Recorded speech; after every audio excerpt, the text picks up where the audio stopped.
due the following week. And Honorable Speaker, you are aware, next week is the last week of this month, and we ought to have passed both the finance bill and the appropriations bill that are also lined up next week, which I will be speaking to later this afternoon during the usual Thursday statement. I therefore wish to appeal to members to support so that we have adequate time to process all this business. And I wish to request, I beg to move and request the Leader of Minority to second.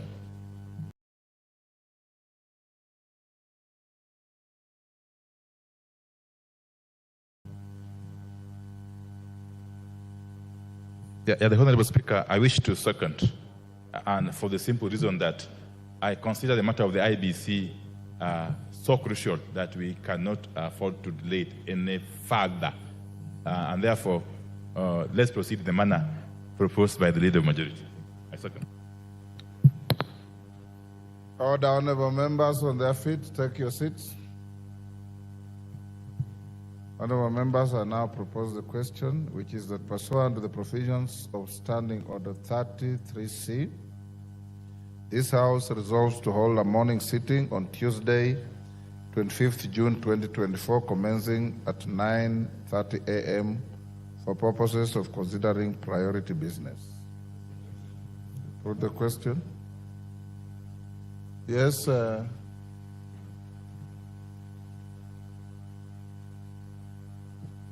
Member for Seme. Yeah, thank you, Mr. Speaker. As I rise to support, there's a related matter that I would like to raise, but basically, again, to seek a clarification from you, Mr. Speaker. You had indicated earlier, and I know that we are likely to go to the Committee of the Whole House on the finance bill. And that's one of the reasons we are really sitting on that day, on Tuesday. But also, you indicated last evening that those who want to make amendments should have their amendments in by 1 p.m. today. Mr. Speaker, the clarification I was seeking, normally we have more time. Why are we limiting today if the Committee of the Whole House is likely to be on Tuesday, as you had indicated? Because one would have thought that even up to tomorrow, midday, would still be adequate. That's the clarification I needed. But otherwise, Mr. Speaker, I support the Tuesday sitting. Before I put the question, Honorable Nyikal, I have made a pronouncement about 4 times on this floor that those who have amendments file them by 1 o'clock today. For the simple reason that, one, the bill has attracted a lot of contentious arguments and proposals. 2, the committee itself, in its report, has recommended a myriad of amendments to the bill. 3, we want to have sufficient time for amendments that may be identical or overlapping to be harmonized. And we can't do that if we are constrained with time. 4, if you are speaking for yourself, you are the sort of member of parliament who I know would draft an amendment before the bill is even moved. So I don't know why you want extra time. My direction that all amendments be filed by 1 o'clock stands. I don't think it's injurious to any member. I don't think it oppresses any member. And since the time I started making the pronouncement, no member has raised any reservation, Dr. Nyikal. And I believe your reservation is not only unhelpful, but will just draw us back to management of House business that will not be helpful. Yes. Yes, Majority Leader. Thank you, Honorable Speaker. I wanted to add to your 4 points. Yes. 5, since you got up to 4, is that this is a money bill. And being a money bill, in line with Article 114 and on standing orders, all the amendments that members will be proposing must be shared with the National Treasury for concurrence. And therefore, if we allow more time, then there will be no time for the back and forth between the National Assembly and Treasury. Thank you, Honorable Speaker. And you should actually appreciate the Speaker, because ordinarily, the office that receives amendments will just tell you it has been closed. At least I've given you sufficient notice on the direction of time. Thank you. Yes, Okello? Let's not eat into debating time. Yes. Give Okello the mic.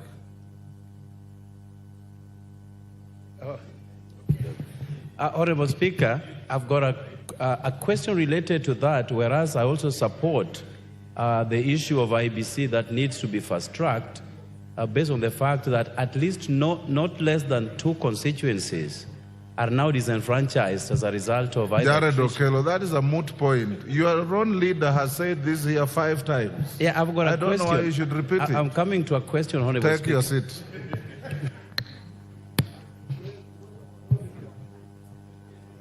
If you want to use up your leader's powers,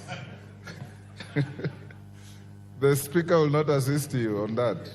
Honorable members, I now put the question, which is that pursuant to the provisions of Standing Order 33C, this House resolves to hold a morning sitting on Tuesday, 25th June 2024, commencing at 9:30 a.m. for purposes of considering priority business. As members of that opinion say aye. Will those of the contrary opinion say nay? The ayes have it. Next order. Order number 9, the Finance Bill, National Assembly Bill number 30 of 2024, resumption of debate. Yes, Honorable Wandai.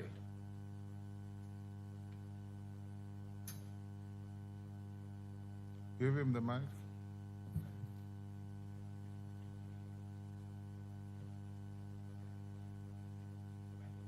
Give him the mic. Why? His mic is...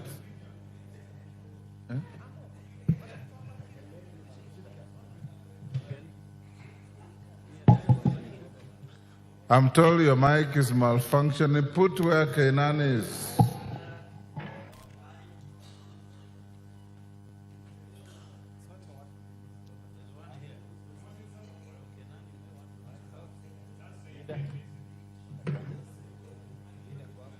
Yes, Honorable Speaker, sorry. Honorable Speaker, I've got an issue I need to raise now before we can proceed with the debate that was going on yesterday. Honorable Speaker, my attention has been drawn to a letter purportedly emanating from the Cabinet Secretary for National Treasury. I had dated 19th June, that was yesterday, and addressed to the Clerk of the National Assembly. It's also copied to the Right Honorable Speaker.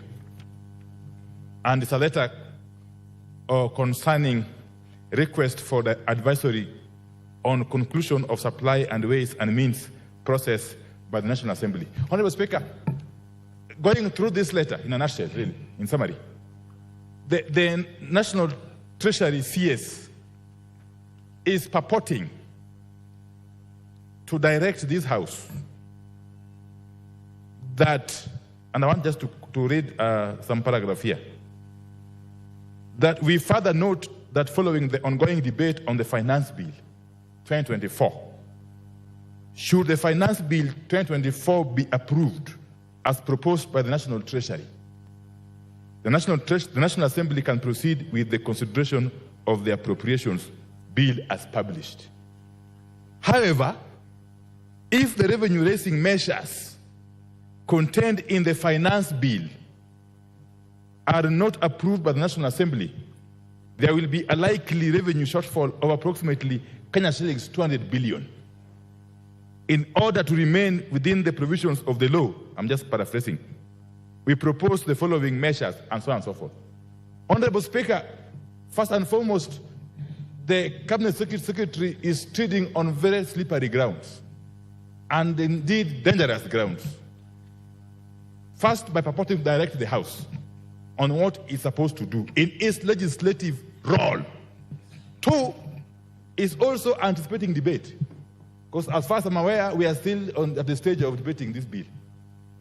It is not the duty of anybody out there to start anticipating how the bill will go. But more importantly, Honorable Speaker, Article 221 of the Constitution, if you can listen to, just pay me attention. Article 221 of the Constitution. At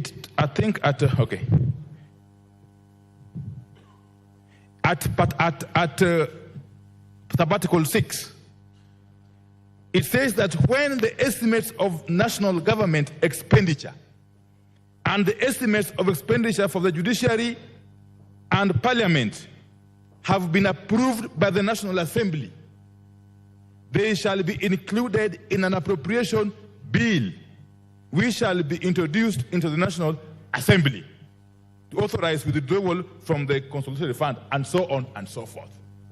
That is the Constitution. But if you go further to the Public Finance Management Act, Section 40, subsection 5, it says, and I want just to read quickly, that any of the recommendations made by the relevant committee of the National Assembly or adopted by the National Assembly on revenue matters shall, among other things, ensure that the total amount of revenue raised is consistent with the approved fiscal framework and the Division of Revenue Act. What am I saying?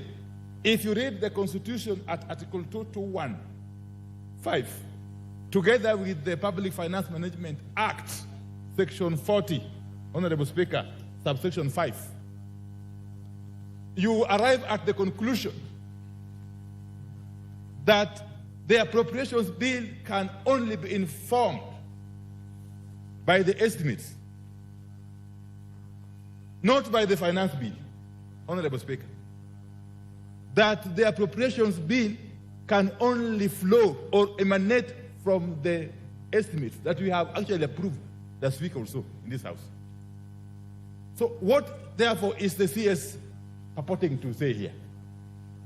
He's saying that if we don't approve the finance bill as in the form it originated from, I think, National Treasury, we shall have, therefore, to review or change the appropriations bill to conform with the finance bill as passed. Honorable Speaker, my submission is that it is the bill.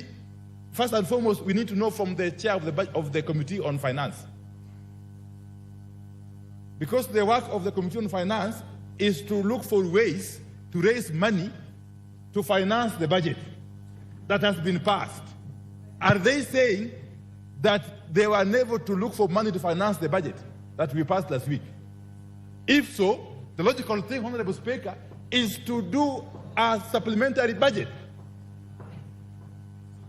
That is the only logical thing, not to do what the CS is purporting to direct us to do here. So what I want to ask you, Honorable Speaker, first and foremost, is to call the CS to order. To order from your chair. He cannot be seen to be supervising this House. In other words, actually, he's trying to put pressure on this House to act in a particular manner. Yes. The CS of National Treasury, who is not elected by anybody, as far as I'm concerned, is purporting to supervise this House in its legislative role. Something that flies in the face of the Constitution and the relevant law, Honorable Speaker. So I would want, at the very least, that you direct that this letter be withdrawn by the National Treasury. And secondly, to compel him to commit not to attempt, now or in the future, to try to dictate to this House in the manner he's supposed to conduct his business. I submit, Honorable Speaker. Majority Leader. Thank you, Honorable Speaker. And let me thank the Leader of Majority for raising this particular issue about this letter. But Honorable Speaker, the Minority Leader, sorry.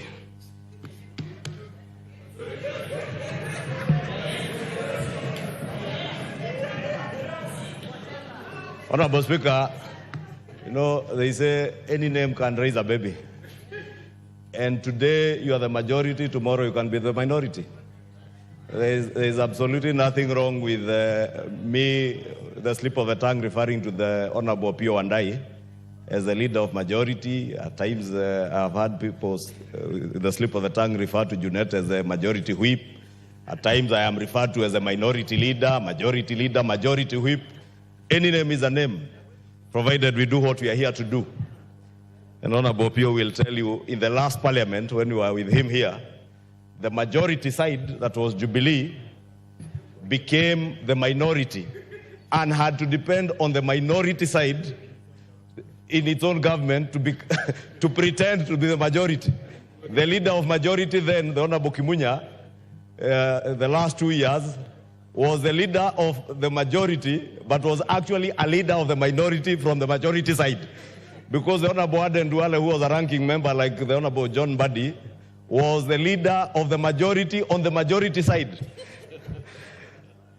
But moving on, Honorable Speaker, I was thanking the Honorable Pio for raising this issue because it's important that we all get to an understanding not just of the import of this letter, but the import of all the proposed amendments that we will do to the finance bill, Honorable Speaker. And it's good that when you are responding to the Honorable Nyikal, you did point out some of those issues.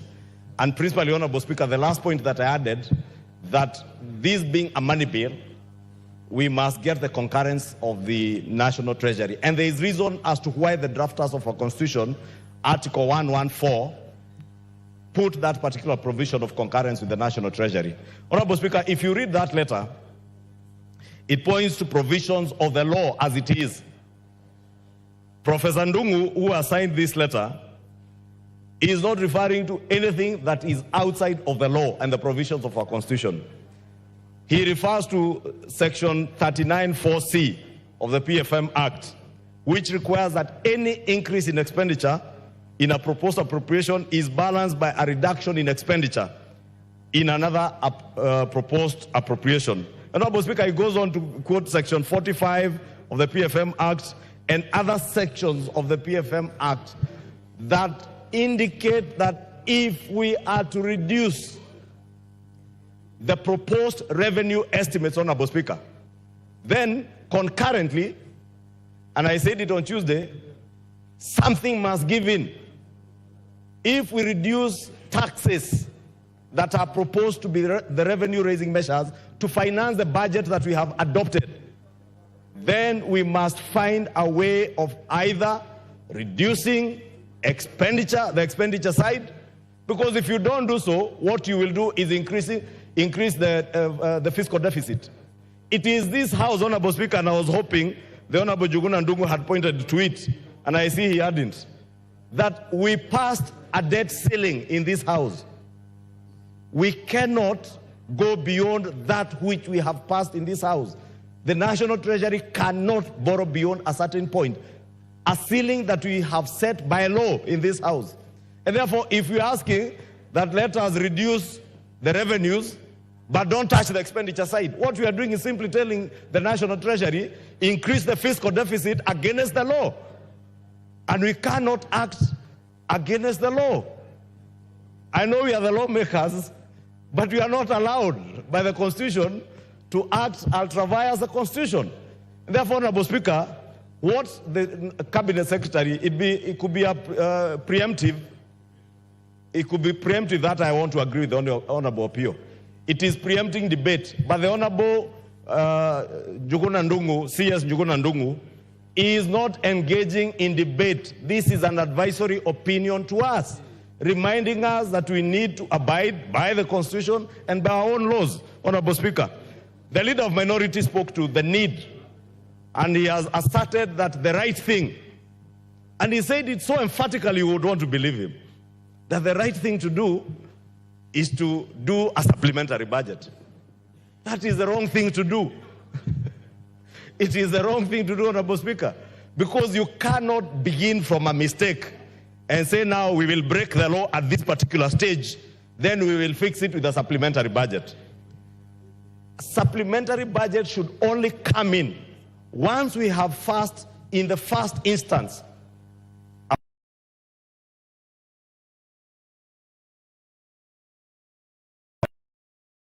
under our PFM Act, and if in the course of implementation of this budget, there are additional expenditures that then would lead to a busting of that fiscal deficit, then we call for a supplementary budget. But we cannot say that at this point what we should be doing is a supplementary budget. What shall we be supplementing if we are even yet to pass the appropriations bill?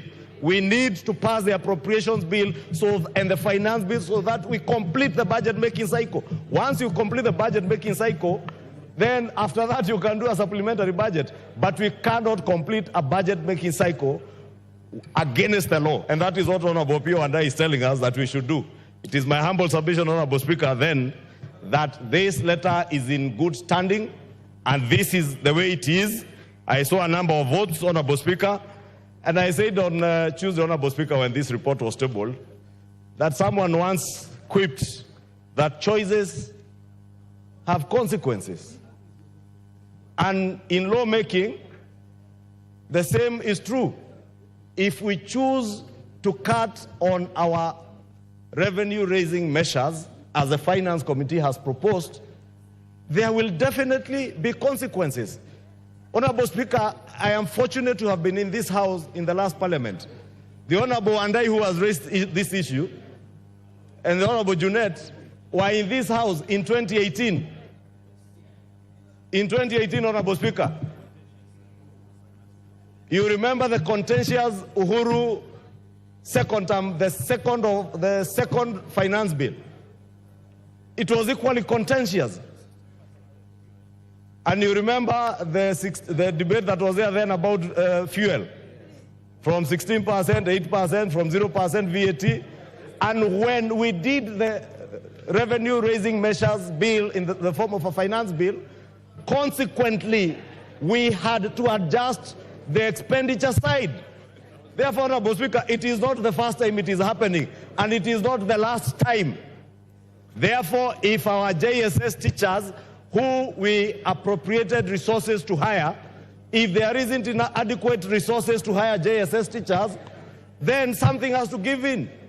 If there is a road in Ugunja constituency that was to be tarmacked, and the resources are not enough, or in Kikuyu constituency for that matter, then we just have to do away with them, Honorable Speaker. Therefore, I just want to ask the Honorable Pio to hold his horses. In actual fact, what we are doing now is anticipating debate, Honorable Speaker. We are the ones now who are anticipating debate, because we are yet to complete the finance bill, because at the conclusion of the finance bill, it is only at that point we'll be able to tell the net effect of all the changes that have been made and decide whether then we need whatever quantum we need to adjust on the expenditure side. Honorable Speaker, let me just conclude by saying we cannot and we shall not have our cake and eat it at the same time. Thank you, Honorable Speaker. Order, honorable members. Order, honorable members. This issue is very straightforward, but for purposes of record, I'll give you a direction at 2:30. Meanwhile, we proceed with the debate. It has absolutely no impact on the debate going on. I will give you a direction at 2:30. Order, Honorable Wandai, you have so ably prosecuted your case, and the majority leader has responded. Budget Chairman, I will in fact pass on these letters to you. So I'm not opening debate on this. Call out the next order. Order, honorable members, order. When I came to the chamber, I had seen this letter. And I had also my own feelings about it. I'll give you direction at 2:30. I don't have to consume parliamentary time debating something that is very clear in my mind. My thoughts are very rich, Junet. Have you called us? Order, honorable members, order. Back to the finance bill. We have 120 requests. With 120 requests, at 5 minutes, we need about 9 to 10 hours. Can I ask the majority and minority leader to approach the chair? The majority and minority leader approach the chair.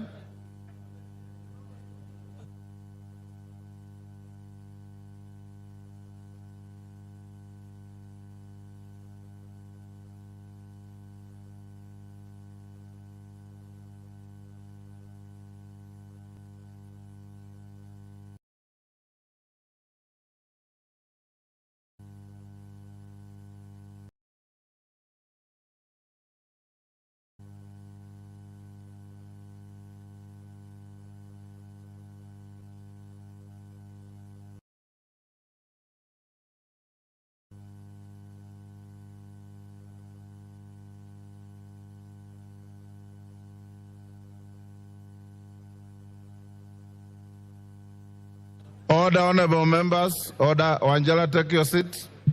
Order. Badi, take your seat. Order, honorable members. Honorable members, I want us to proceed as follows. We have Honorable Zambia, who has 3.5 minutes to go. I've told you how many of you have keyed in.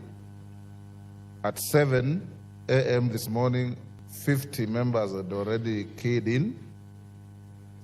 But that shows the intensity of interest in the bill. We will start the debate now up to 1. In the afternoon, I'll give you 1 hour from 2:30 to 3:30. We will not need Honorable Pukose to call for the mover to reply. The mover will be called by the Speaker to reply at 3:30, whereafter we shall go to vote. I've consulted with your leadership on whether we should go on with 5 minutes and cut off at the hours we have agreed, or allow more members to contribute by truncating the time to 3 minutes. If you agree to 3 minutes, we can truncate the time to 3 minutes so that more members can speak. Is that all right with the House? I put the question that the time for contribution be reduced from 5 minutes to 3 minutes. As members of that opinion say aye. Aye. Will those of the contrary opinion say nay? Nay. The ayes have it. Secondly, honorable members, I encourage you to desist from raising frivolous points of order, because some members have been raising points of order that are completely far from points of order. Yes. So, in Zambia, you finish your 3.5 minutes. The next members I call, you'll be taking 3 minutes. Members, you also keyed in very early, but sometimes the chair may not necessarily follow the list, because you find like you have 10 members in a row from one side. We have to balance the House. So we will be jumping and zigzagging in the list to make sure there's some balanced representation on the floor. Zambia, go on. Thank you, Honorable Speaker, for this opportunity. Honorable Speaker, we have a responsibility as a House to protect the interests of our Kenyan citizens. Honorable Speaker, I totally oppose this finance bill. Reasons being that, Honorable Speaker, we understand that the motor vehicle tax, edible oil tax, among others, have been deleted. But, Honorable Speaker, there are so many hidden taxes. Honorable Speaker, when you talk of 7 shillings per litre in fuel levy, it means that the cost of production in the local industries will go up.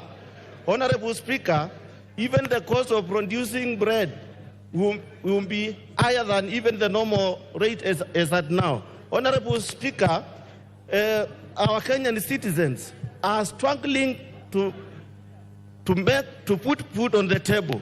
Honorable Speaker, the cost of living is going to increase even further if we consider passing this bill. Honorable Speaker, I urge members of this House to consider the cry outside there of Akina Wanjiku and the others. Honorable Speaker, the life of the Kenyan citizen of running businesses is totally unbearable as we speak now. Honorable Speaker, when it comes to the local industries, they are closing down their businesses. Reason being that the cost of production is going high and high every time. And the Honorable Speaker, we have come to understand that most of the industries are closing down, making it not possible to keep on employing more of the Kenyan citizens. And Honorable Speaker, when we talk of the NDF, there are so many hidden costs which the Kenyan, as a House, we should come out clear to make sure that the cost of living of the Kenyan citizens is bearable. Thank you, Honorable Chair, Speaker, and as the government, when you talk of the hustlers, the borders, the mamambokas, it is very clear that the things are getting worse and out of hand. Honorable Speaker, I urge this government to reconsider getting a better finance bill to move the Kenyan citizens forward. Thank you, Honorable Speaker. Member for Mandera West. Member for Mandera West. Order, honorable members. Order. The conversations are too loud. Order. Cynthia Muge, take your seat. You've been standing there for 10 minutes. Honorable members, those who want to engage in conversations, there's a lobby out there. You can go and converse and come back. Give me time to hear what members are saying, and give those who want to listen to debate. Member for Mandera West.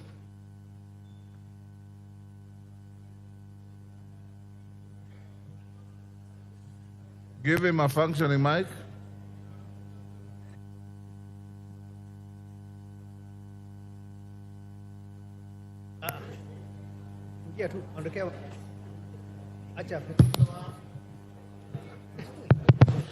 Thank you, Honorable Speaker, for giving me this chance to contribute to this very important bill that is in front of us. Mr. Speaker, sir, finance bill is an annual event. It has been done from the time Kenya was born up to this time. I personally, I think this is the 7th one I am contributing or participating in. And therefore, we all know that without finance bill, there will be no government activity. If you don't pass finance bill and allow the government to continue with its activity, there will be no government activities. And we all know that the government is there for the interests of the community, the larger community. I take this opportunity to sincerely thank the Finance Committee for listening, for doing a very thorough public participation all over the country, and for listening to the various issues that has been raised by the public, and for particularly saying that the contentious issues such as the VAT on bread, motor vehicle, the eco levy on sanitary pads and diapers, the excise duties on vegetable oil and others, which were contentious, they have already recommended that it be dropped. And therefore, it is for this House to concur with the recommendation of the Finance Committee to drop those very contentious issues. The finance bill is looking at putting 1 billion shilling for restocking. As you all know that the area where I represent and others had a serious drought for 4 years, and we lost almost all our livestock, and we don't have any other livelihood except rearing of livestock. And this finance bill is giving us 1 billion to restock. That is a very big gain, and my constituency have told me that make sure that 1 billion is protected. Honorable Speaker, sir, there are very important gains in this finance bill, particularly. Your time up, Irene Mayaka. You have 3 minutes, so compose your thoughts and compress them quickly. Thank you, Honorable Speaker. Honorable Speaker, I take this opportunity to emphatically reject the finance bill. And Honorable Speaker, one of the things that I just want to say and make very clear is that we should not subject ourselves to the pressures that are being implemented by the IMF on funding conditions that they are giving to this country. Honorable Speaker, I want to thank the Gen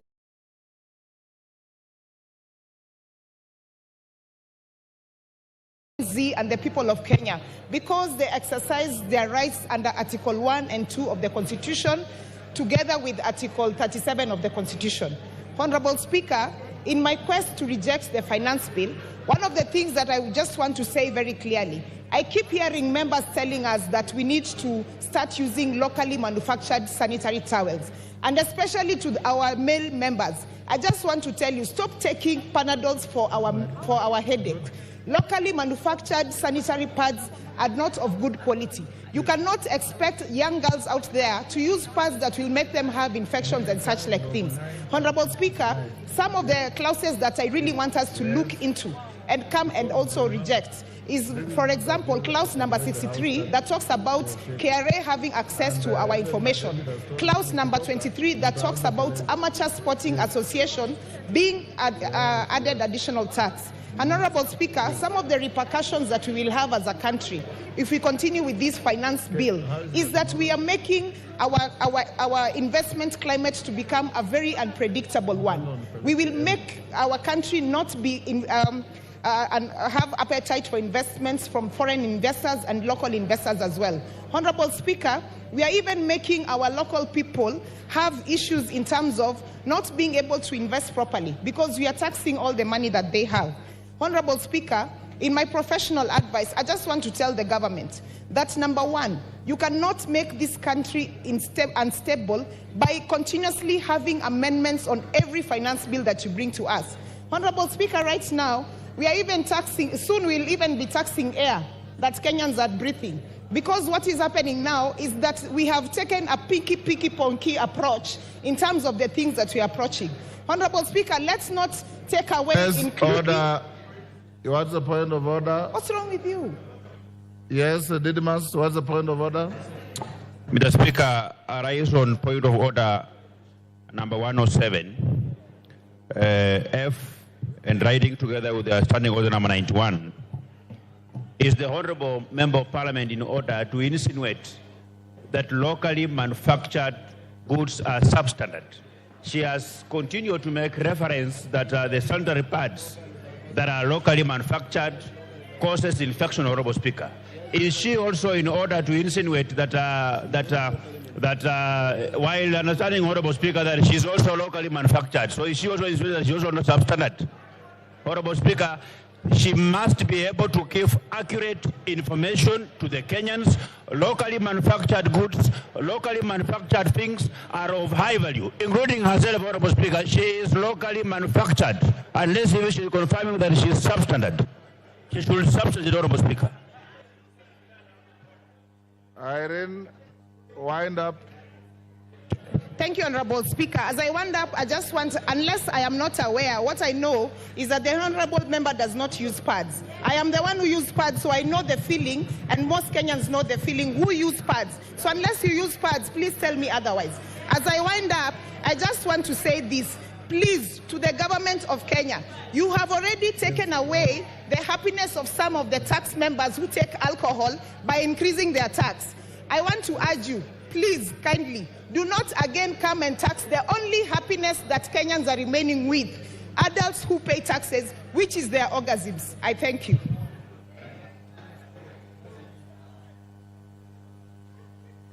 Abraham Kirwa.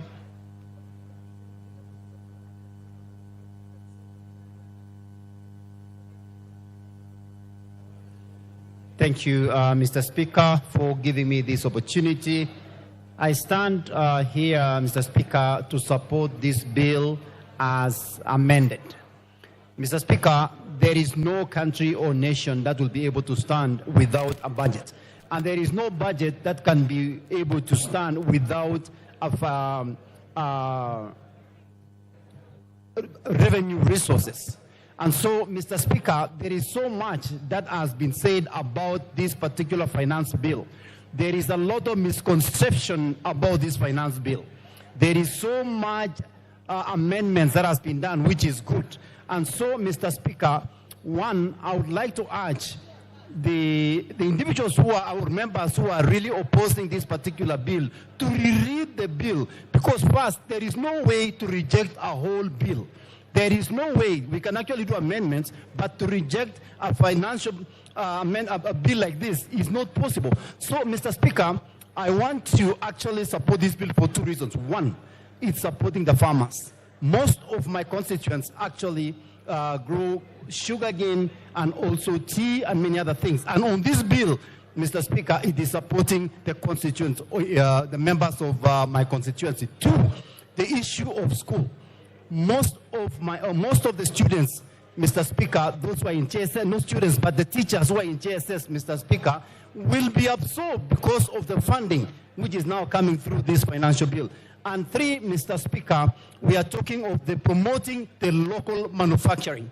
In this bill, Mr. Speaker, we are truly promoting the local manufacturer so that it will create a lot of jobs. So, Mr. Speaker, I stand here to support this bill as amended, and I want to challenge and ask all the Kenyans who have not read the bill to read it, so that we are not using our Gen Z to just protest for the sake of protesting, but to support this bill because it is the right thing to do and it will help this nation. Thank you, Mr. Speaker. I support the bill. Rosa Buil. Mr. Speaker, I want to thank you for this opportunity. And the first thing I'd like to say is I want to congratulate all those young people who came out on the streets on their own volition because they are taking control of their lives. And I want to give this credit to one man in this country, the Right Honorable Raila Amolo Odinga, because he's able to awaken the consciousness amongst Kenyans. And we can see the fruit of his efforts throughout his life. Mr. Speaker, sir, I want to oppose this bill. And the reason why I'm opposing this bill is because this bill has taken the easiest way out to get finances to service the budget. The easiest way out is to tax Kenyans, regardless of how difficult life is for Kenyans. Mr. Speaker, Sabbath was made for man and not man for Sabbath. And therefore, the finance bill cannot kill Kenyans in the effort of Kenyans being taxed to supply money to service the budget. Mr. Speaker, I expected Treasury and the government to look inward and see exactly what they can do to reduce taxes or to reduce the amount required in the finance bill. Mr. Speaker, there's too much duplication in government. Mr. Speaker, if you look at the office of the Deputy President, you will find that he has functions that are already being done by other departments in government. Mr. Speaker, when you look at the budget, you find that the Deputy President has 450 million to have drug interventions, something that is already being carried out by NACADA. Mr. Speaker, he has another 250 million to give awards and medals to those people who have reformed from being drunkards to being Kenyan citizens. Mr. Speaker, that is a function that can be done away with. Mr. Speaker, if we are talking about raising funds, it doesn't matter how much funds we raise if we cannot be prudent in spending those funds. Mr. Speaker, you cannot tax Kenyans so that you spend a lot of money, almost 1.5 billion, in renovating state lodges and renovating offices of the Deputy President. You cannot tax Kenyans and even tax them on bread, a basic necessity, just so that you can give the Deputy President money to spend in buying cars for his office. Mr. Speaker, for that purpose, I say no on behalf of the Kisumu West constituency. Thank you. Member for Limuru, John Kiragu. John Kiragu, give him the mic. Thank you, Honorable Speaker, for giving me the opportunity. I stand here to support the finance bill. I would like to remind my people of Limuru who brought me to this house that during the economic forum, we did a presentation where we indicated that the people of Limuru used to be the largest manufacturers of footwear. But over the years, we have lost that position due to the importation of cheap footwear into this country. We did show that we can make safety boots or military boots, not by barter, but by small manufacturers. I stand here to support this bill because this bill is addressing that issue, that those products that come here fully assembled will be taxed in favor of the ones that we are making. Mr. Speaker, I would like the young people to know that unless we grow our industry, there will be no opportunities for good jobs. And for this finance bill, there is opportunity for us to develop a serious industrial base that can give hope to our young people. As we are, Mr. Speaker, we know that institutions like Kenya Railways, which import locomotives and wagons, they are importing some of these products fully assembled.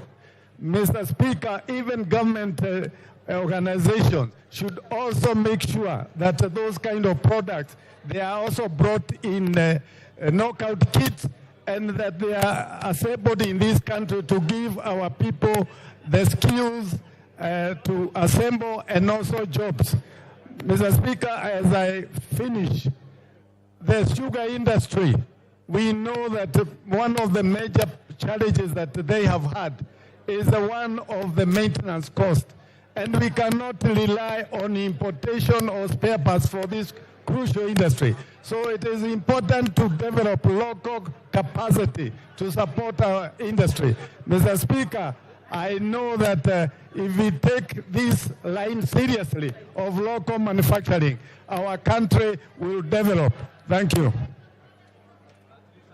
Yes, Mama Zamzam, what's your point of order?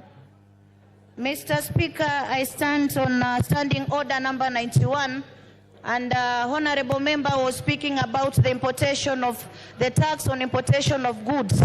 And I want to categorically say, Mr. Speaker, yesterday, my fellow MPs heckled me in Parliament, Mr. Speaker. And I was speaking about the importation of the cancer instruments, Mr. Speaker. These cancer instruments, when they are attacked, Mr. Speaker. Order, Honorable Zamzam. Order. Take your seat.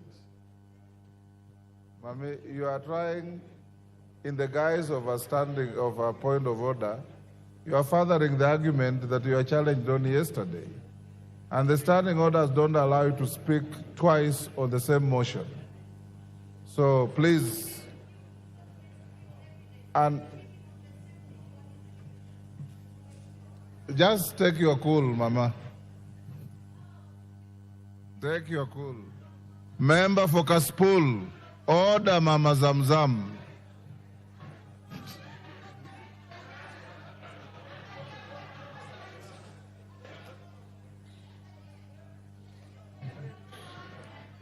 Order Mama Zamzam.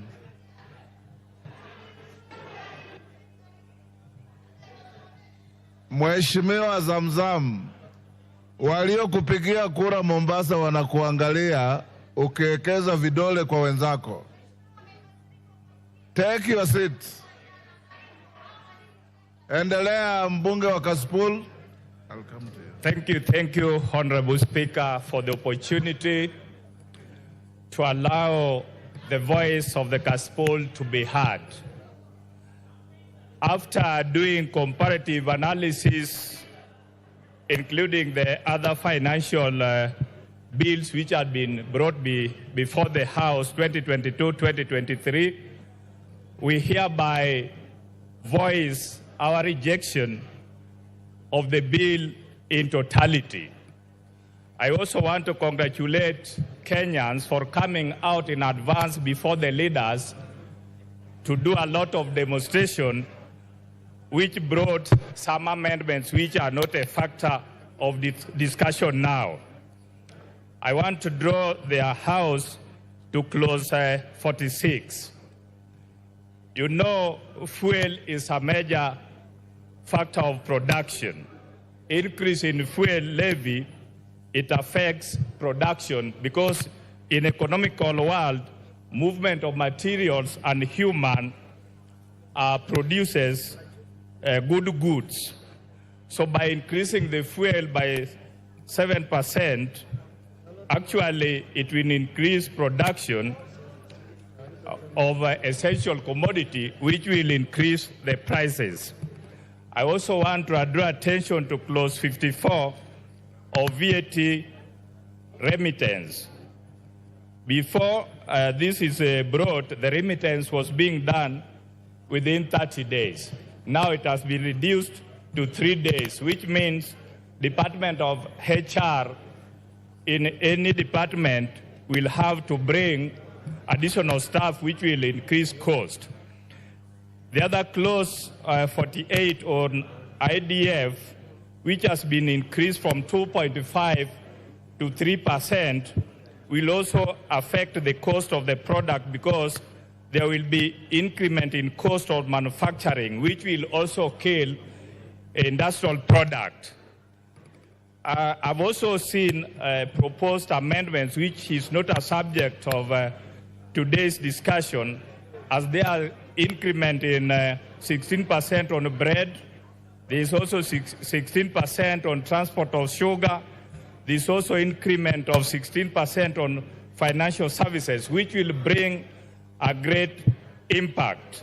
I want to summarize by saying any legislator who votes for this, you will have signed your political obituaries. Thank you, Honorable Speaker. Kainan.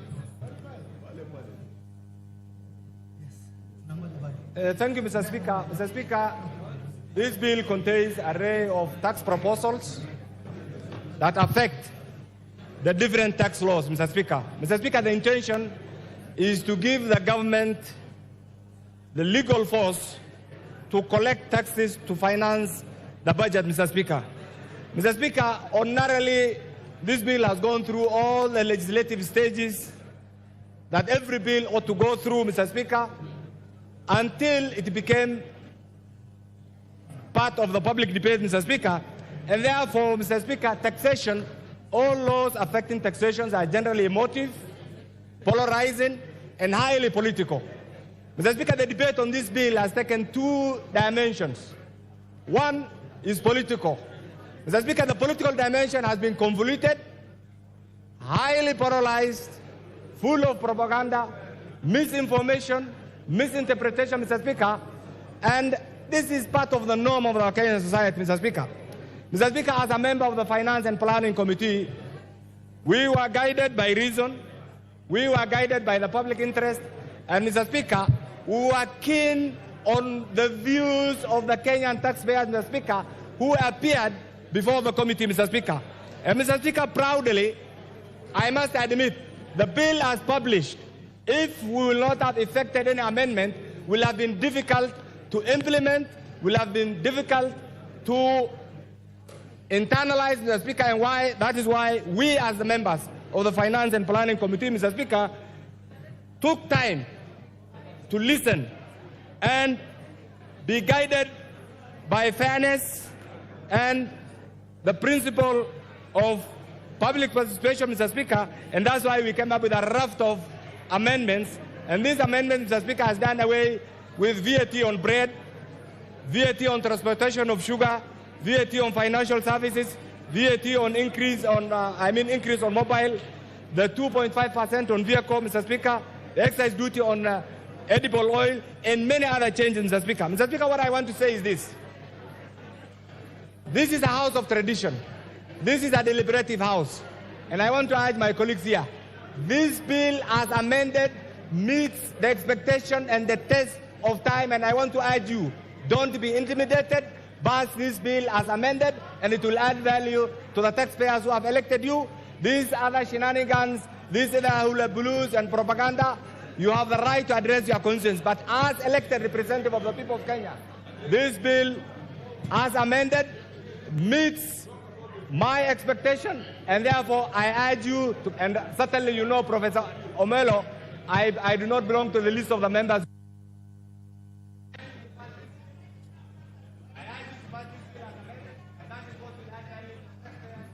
Member for Taita.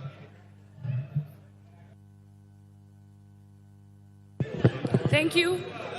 Thank you very much, Mr. Speaker, for also giving me an opportunity to contribute to this very important bill, the Financial Bill 2024 of the year 2024-2025.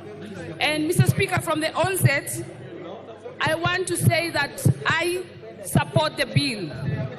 And Mr. Speaker, may it be known that my vote is a yes to this bill. And so that those who are sending me very, very many and fake messages should stop. And now they know.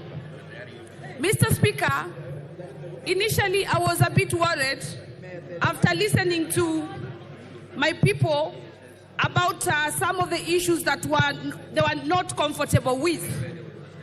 But, Mr. Speaker, I want to commend the Committee of Finance for the good job that they did. The committee went and listened to Kenyans. They did a very good public participation, and they took the views of Kenyans. And when they brought this bill, Mr. Speaker, they incorporated the views of Kenyans. We can see the amendments, the proposed amendments, Mr. Speaker, which are good and are very considerate. Mr. Speaker, VAT on bread was a thorn on the flesh of Kenyans. And I'm so glad that the Finance Committee negated or deleted that bit on the finance bill, Mr. Speaker. Mr. Speaker, the tax on vehicle as well was also a contentious issue in this country. But that one was also deleted in the bill, Mr. Speaker. That is also a win. Mr. Speaker, tax on mobile transactions was also something that Kenyans were talking about and they were not comfortable with, Mr. Speaker. The committee did it justice to Kenyans as well because that tax is no longer there.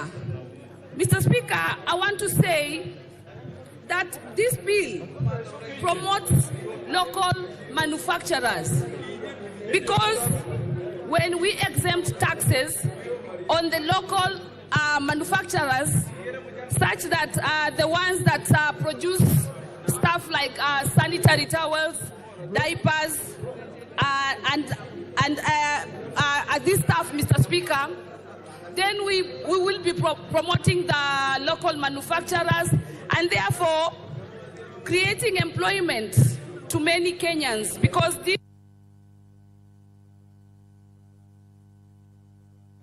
Thank you. You have finished your time. Peter Kaluma. Yes, Lelmengit. What's your point of order? And under what standing order? The standing order. Honorable Mr. Speaker, I have an issue with the internet connection. Pardon? The Wi-Fi, the internet connection of this house, Mr. Speaker. The Wi-Fi is not functioning. And we need to communicate to the Gen Z out there, Mr. Speaker. We want to know what is happening out there and the reaction of the population. Please, Mr. Speaker, can we ask the clerks, the people responsible for the ICT, so that they can fix this menace? The Thank clerks will take care of that. Kaluma.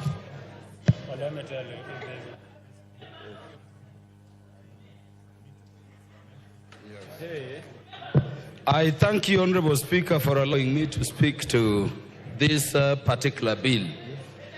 Honorable Speaker, debate on finance bill is the most important debate in any democracy. In fact, the history of parliaments is that the main reason as to why parliaments were established is that there should be no taxation without representation. So, Honorable Speaker, let me begin by clarifying that it is not President Ruto outside there who is taxing people. It is this parliament that taxes people. And that is why, Honorable Speaker, when you look at Article 94, the Constitution is very clear. Our first duty is representation. And because of that, Honorable Speaker, on these matters touching on finance bill, I want to urge my colleagues, including myself, that when the position of your political party or your political party leader is not aligned with the position of your people on this, stand with your people. Stand with your people. And so, Honorable Speaker, I'm standing to oppose, because the people of Homa Bay Town constituency, for whom I speak, are saying the imagination that we can impose taxes on bread is bad. The imagination that we can impose taxes on vehicles which are already assets is not good. The imagination, Honorable Speaker, that we can impose any taxes on eggs, whether imported or otherwise, the people of Homa Bay tell me, Honorable Speaker, is bad. Honorable Speaker, I'm encouraged with the thinking that we can drop most of those I've mentioned. But Honorable Speaker, let me mention that when you were at the University of Nairobi, if you needed to change diet, the only thing you go to is an egg. It's an egg. This is the diet balancing, you know, food. Egg with sukuma wiki, you have ugali, you are done. It is for students. That is the case in the villages. Honorable Speaker, you may say we are going to impose taxes only on imported table eggs. But how will you distinguish between those eggs you're using to hatch and the eggs to be eaten on the table? Do we have the machinery to confirm it? Honorable Speaker, there is no empirical data. And this is where I think the Finance Committee failed this House. Do we have data in terms of the amount of eggs which are imported against the amounts produced locally that are in our market? Once we increase the price for imported eggs, going by the amounts, my fear, Honorable Speaker, is that when you go to the shop, you will not distinguish. Honorable Speaker, the last... Time up, Ferdinand Wanyonyi. It is 3 minutes. Don't talk as if it is 10 minutes, it's 3 minutes. I want to take this opportunity, thank you very much, Speaker, to remind this House that the budget is actually an annual circulation, and therefore I'll ask members, and I think the opportunity is there, not only that, but not to whip our emotion on this. Let's not whip our emotion on this. The opportunity has been given to us to have suggestions, so that I can be able to have suggestions that can be able to at least correct whatever we've gone wrong, to be able to correct and put in whatever input you can put to be able to create more opportunities for our people. Therefore, Mr. Speaker, mine is to ask members to come up with those suggestions, because the ball is in our court, to be able to come up with whatever suggestions you have, to be able to correct and implement some of these issues that can be able to make this country to be self-sustainable. As you know, you are told Kenya is now the 27th fastest growing economy in the whole country. And therefore, I want to take this opportunity to thank the committee led by my brother Kimani, that we should be able to move faster and be able to come in with suggestions to be able to move, because one of which, as you say, you want to dismiss this particular proposal. We have CDF, and have given us like 50 million shillings. We have the CALF for the ladies, that again, 30 billion shillings. And of course, electricity, to be able to have our country with a nice approach to economy by having electricity all over the country. Therefore, I think this bill is good enough. We should not actually dismiss it for the sake of it. We should be able to come in with positive approach to be able to move forward. As it is today, and we just want to dismiss because somebody called me and asked him, what do you want me to remove? He didn't even know.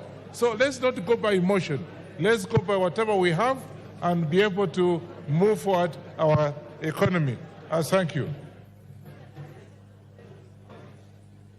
Thank you. Manduku.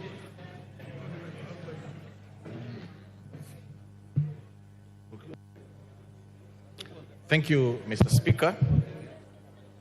For avoidance of doubt,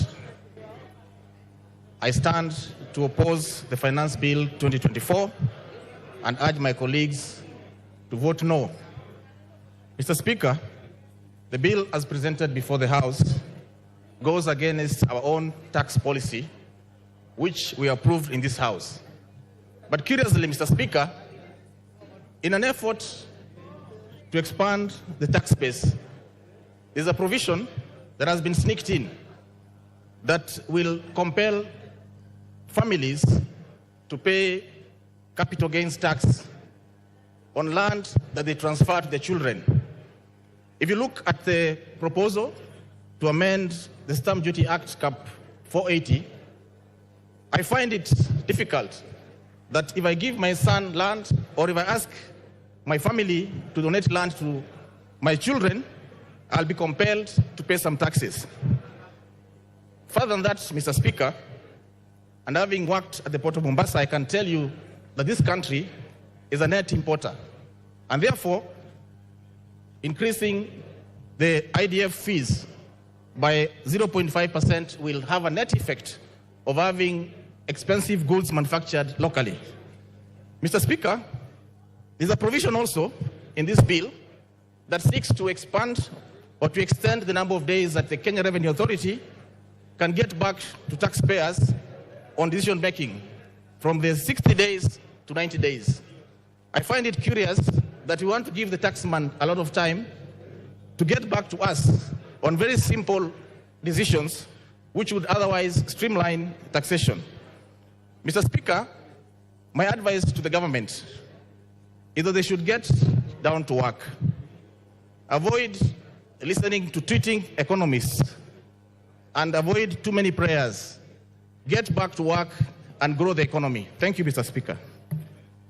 Member for Kajiado Central.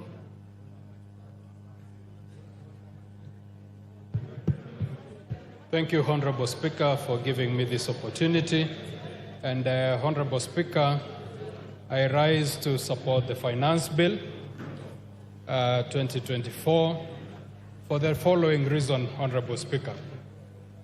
One, the Finance Act 2023 had reduced the import declaration fee from 3.5 to 2.5%. This, Honorable Speaker, not only gave us a whole of 10 billion shillings, but it also encouraged importation. And Honorable Speaker, we all know the net effect of this. The proposed finance bill, Honorable Speaker, is proposing to take back the importation declaration fee to 3.5 and therefore discouraging importation and therefore growing our industries. Honorable Speaker, I'd like to commend the Gen Zs who have been out there, but also advise them to seek information, because one of the reasons why these young people are out in the streets is mainly because of unemployment. This importation declaration fee that has been increased seeks to grow our manufacturing sector and therefore seeks to employ the same young people.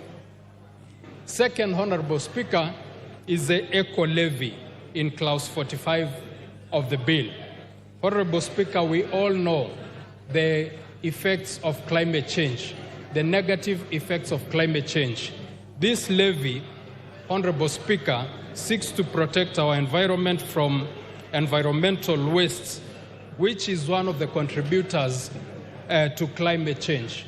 Honorable Speaker, we could go on and on climate change and the effects and the negative effects that this has brought to the economy of this country. And lastly, Honorable Speaker, as a pastoralist, and I also urge the pastoralist members who are here to be keen.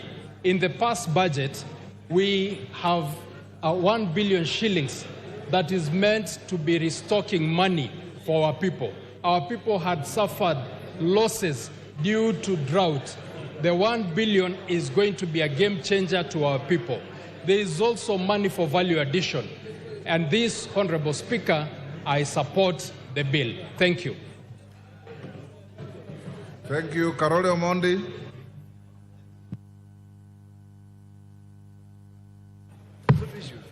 Thank you very much, Honorable Speaker, for giving me the opportunity to speak to this bill. Let me begin by acknowledging that the bill is 132 pages and 65 clauses. So to say that you are rejecting it in totality is just playing to the gallery. I think there are good things and bad things in the bill. Mr. Speaker, I would like to talk to three things only because of the limitation of time. The first one is a clause that is being introduced in this bill on tax abandonment. I've not had a lot of public discussion on it. But for the first time, we are being asked to make provision in law for the Commissioner of Tax, together with the CS Treasury, to give tax waivers where, in their view, the tax cannot be collected. I think this is a very, very fundamental activity that requires the input of this House. I think tax that is due is already public property, and any activity to waive it or to claim that it can be abandoned must have the input of this House. So I will be recommending, or rather I've already recommended certain amendments that will come to the floor of the House to recast this particular clause to see that any attempts to abandon tax are subject to approval of this House, as well as the requirements of Articles 201 and 210 of the Constitution of Kenya. Secondly, there is another provision in this particular bill talking about investment allowance for spectrum use. I believe this matter should be looked into detail because it also has retroactive effects on the tax that will be collected from the telecom companies. I believe there's a lot of work as Parliament we need to do on this matter to see that we do not create a loophole for tax losses of a very large scale. Finally, because of limitation of time, I would also like to acknowledge that there are very many good initiatives in these particular proposals or in these bills, especially those on cement and use of clinker. An impression was being created that the cost of cement will go up. Actually, the bill is reducing the cost of cement by waiving a lot of charges on the clinker. And I think that should go on record. Thank you very much, Honorable Speaker. I will be supporting with amendments. Thank you. Ndindi Nyoro, Chairman Budget. Thank you very much, Honorable Speaker. And before I proceed, Honorable Speaker, I would wish to beg, because we are on the other side of expenditure, If possible, you could add me a few minutes so that I bring forth a message I have for the House. Okay, I'll give you an extra 2 minutes, so you have 5 minutes. Thank you very much, Honorable Speaker. Honorable Speaker, as the rule provided in the PFM Act, Article 39A, that we have to balance our expenditure and our revenues. Honorable Speaker, I want to talk as the chairman of budget, and I actually want to talk as an indifferent party, that whatever may happen on the bill, the Budget and Appropriations Committee is prepared, Honorable Speaker. But from the onset, we want to laud Kenyans for their voices. This country belongs to Kenyans, and when they express themselves, they are doing precisely what the Constitution provides. I also want to laud all the Kenyan leaders, including our side of government and the other side, Honorable Speaker, because we are all geared to the welfare of the Kenyan people. Honorable Speaker, I have sins, and I want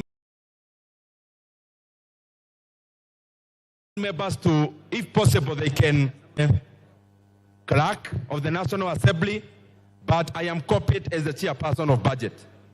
And Honorable Speaker, the Treasury is looking in all scenarios. Scenario number 1, if the bill passes only with the amendments from the Finance Committee. Scenario number 2 is actually if the bill, the MPs in their wisdom decide that we shelve it. And Honorable Speaker, if the status quo remains, that we pass the bill as proposed by the Honorable Kimani Kuria and the committee, the appropriations bill passes as it is, Honorable Speaker, as we did last week. However, Honorable Speaker, it is important for members to note that in case there is a downfall in terms of the revenues by the proposed 200 billion that was to be raised in the finance bill, Honorable Speaker, then the government and the National Treasury and the Budget Committee is also prepared for that scenario. And I have communication, Honorable Speaker, from the National Treasury from the proposals. And I wish that I read some of them, that if the bill does not pass, Honorable Speaker, we'll be reducing the budget for the State House for 51 million, budget at the State Office of the President for 51 million, security organs, defense, for example, will be losing 7.75 billion, ongoing pivots in our constituencies will have to shelve that ambition by reducing by 800 million, Honorable Speaker. Higher Education Loans Board will be losing 3.2 billion. Honorable Speaker, the JSS teachers, 46,000 of them, Honorable Speaker, by letting this bill pass, will actually be giving jobs at the permanent and pensionable. And Honorable Speaker, if the wisdom of this House is to shelve that decision, then it means the JSS teachers, whom, Honorable Speaker, I would persuade this House that we confirm there will be no funding. NGCDF will be reducing by 15 billion shillings, which is 50 million per constituency, Honorable Speaker. The monies we appropriated for electricity, 50 million per constituency, Honorable Speaker, by, again, not giving the National Treasury the power for more revenue-raising measures, the 50 million per constituency will be disappearing today, Honorable Speaker. Coffee Cheriford will be cut 1 billion, Honorable Speaker, if there is no funding, Honorable Speaker, through the finance bill. Our last plea is this.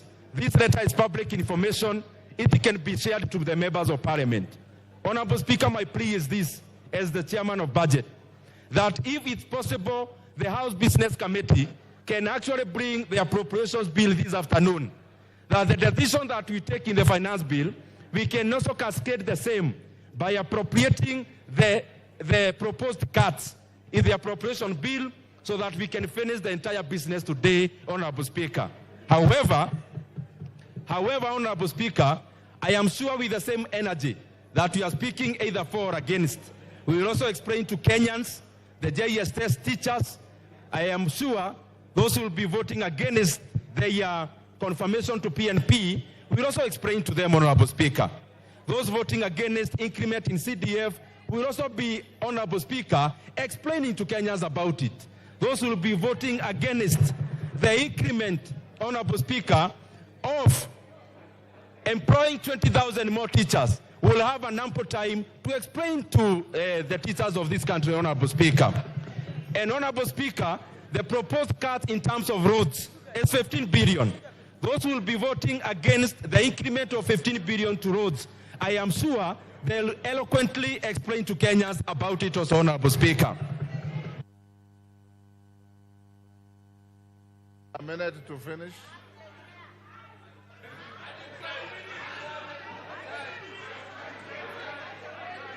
Order. Honorable Speaker. Order, honorable members. Order. Order. Give him 3 minutes and wind up. Honorable Speaker, I want to be very objective. Honorable Speaker, these are the proposed cuts in case there is no revenue-raising measures as proposed by Honorable Kimani Kuria. Honorable Speaker, number one, as I said, I want to be very clear. State House has been cut money 500 million. Office of the President another 500 million. Security like defense is 7.75 billion cuts. Honorable Speaker, the same.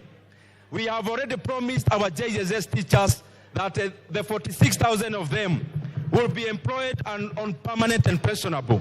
Honorable Speaker, if we don't give the National Treasury the power for revenue-raising measures, it means the people will be voting against the confirmation of the 46,000 interns. Will have ample time to explain to them how they voted against them getting permanent jobs, Honorable Speaker. Honorable Speaker, the reduction in NGCDF is 15 billion shillings. That is a small figure, Honorable Speaker, because I can see members are saying 50 million is not much. In Kiharo, it's a lot of money, Honorable Speaker, that every constituency will be cut 50 million shillings starting July, Honorable Speaker. GAF, we just added them 500 million.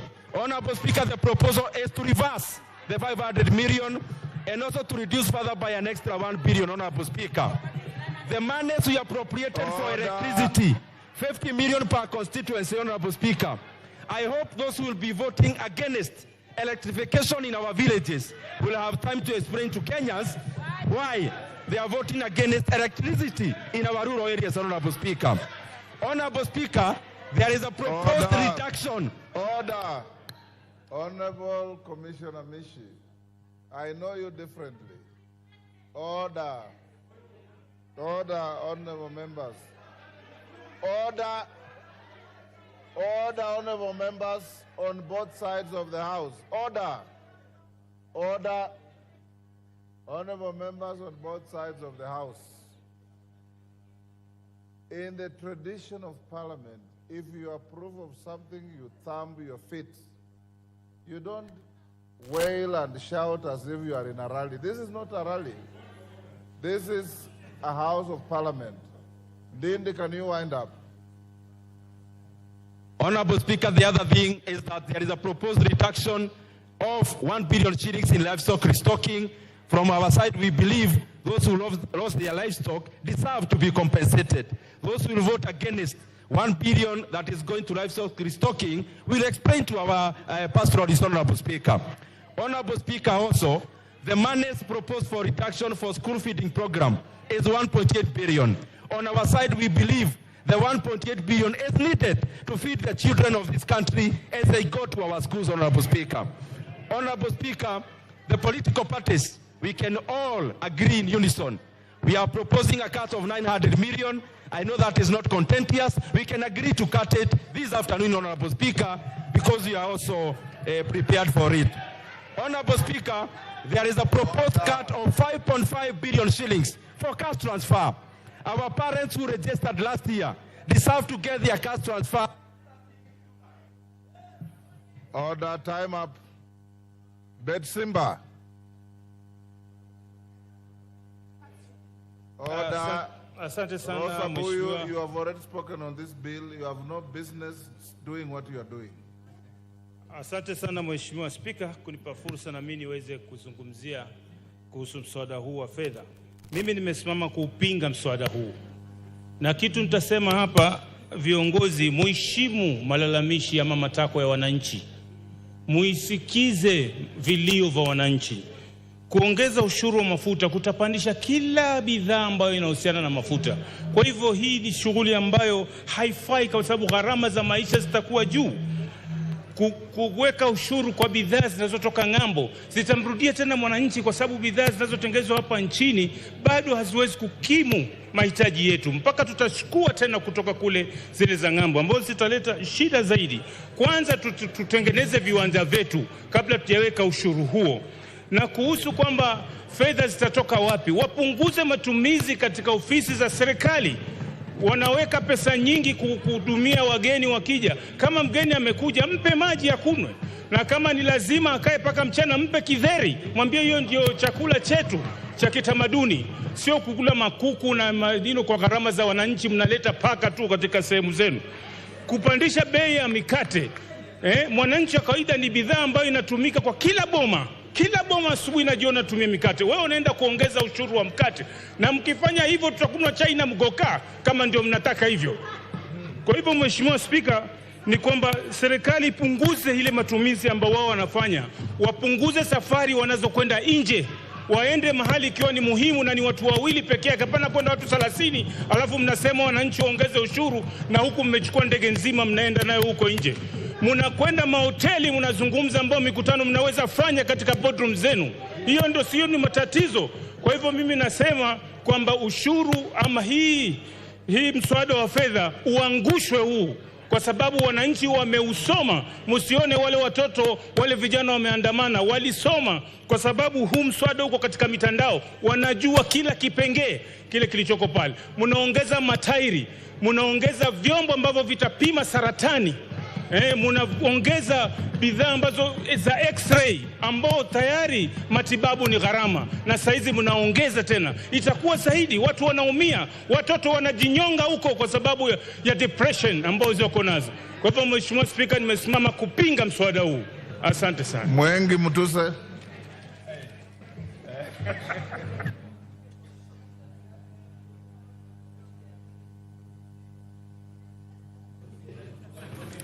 Thank you, Mr. Speaker.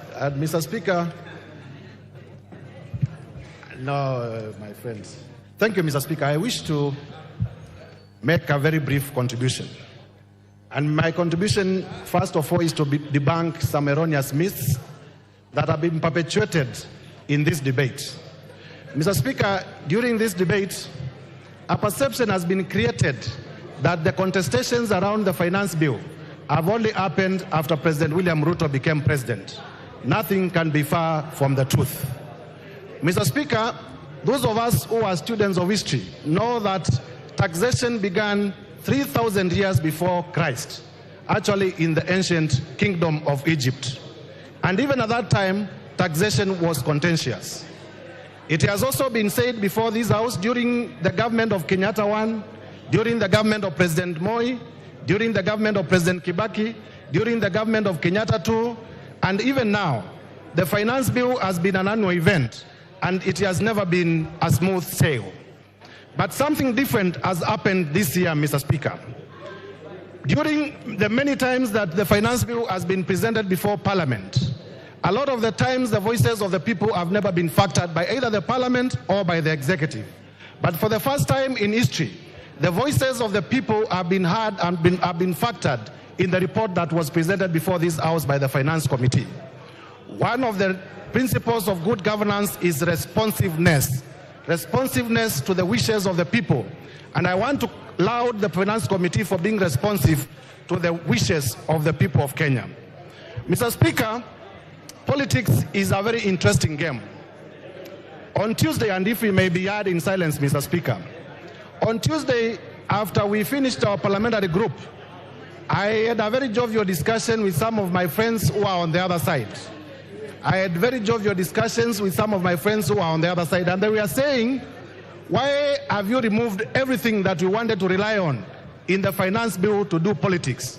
And I asked them, but you complained about these things, and you have been heard and they have been removed. And they told me, you know, the work of opposition is to oppose. And now that you have pulled the carpet under our feet, we must find something new to hang on. I am saying this so that Kenyans know that the opposition to the finance bill is majorly inspired by politics. It may not be inspired by the content. Lastly, Mr. Speaker, as a lawyer, I want to say, and this would have been ably articulated if I may get 1 minute, that the issues that have been complained of have already been overtaken by events. They are actually otious. Finally, what is the effect of rejecting the finance bill? The effect of rejecting the finance bill is to resort back to the finance bill of Joseph Oyula.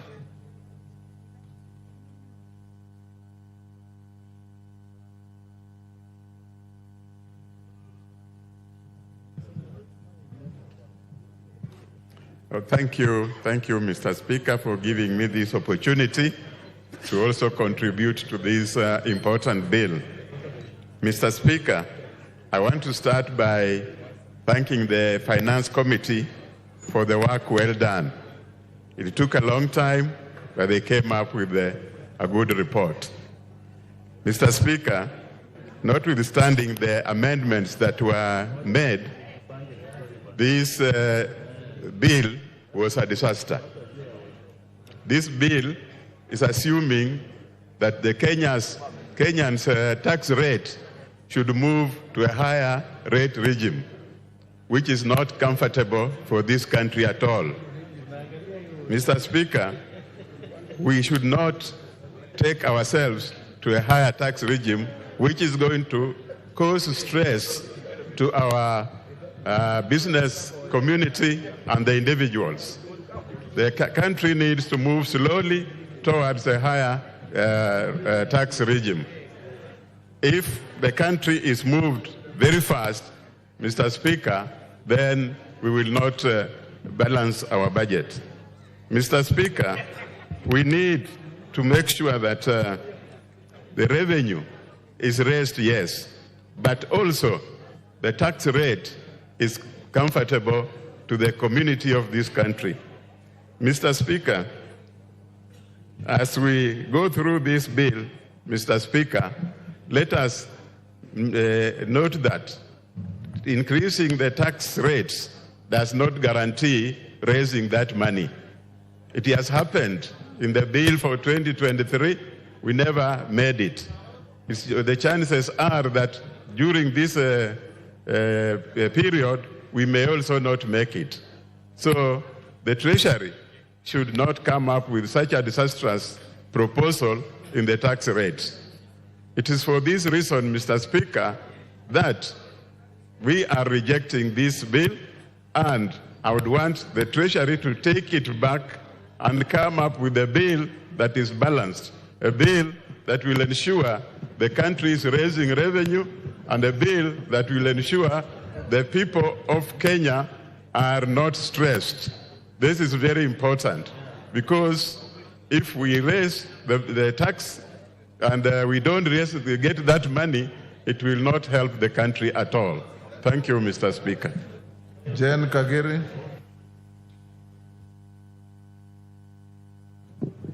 Thank you, Honorable Speaker, for giving me an opportunity to contribute to this very important bill.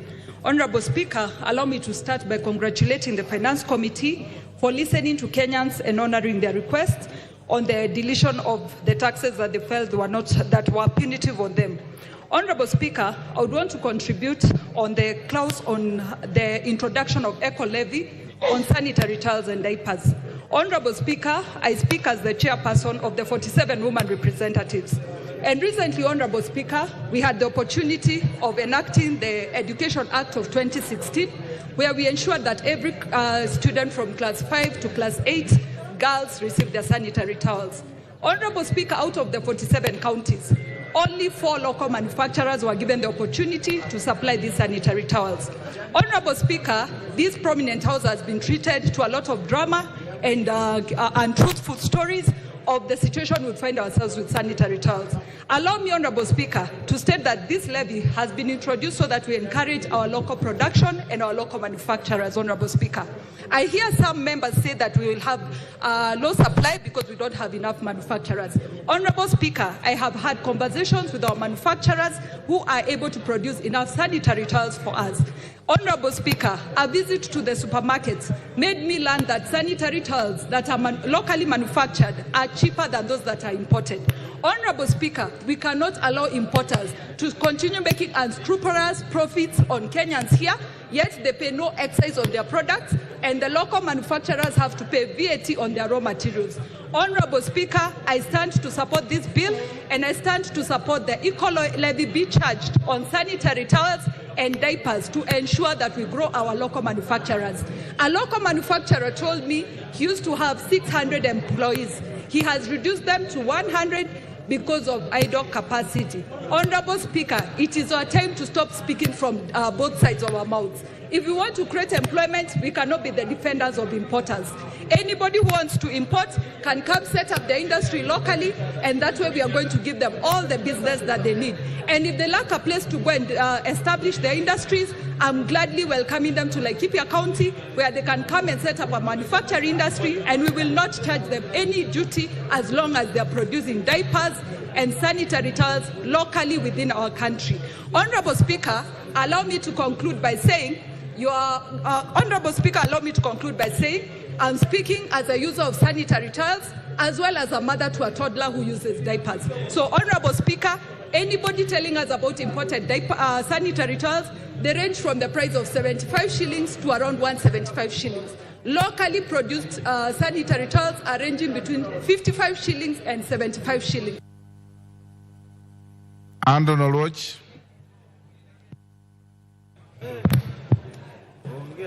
Thank you, Honorable Speaker.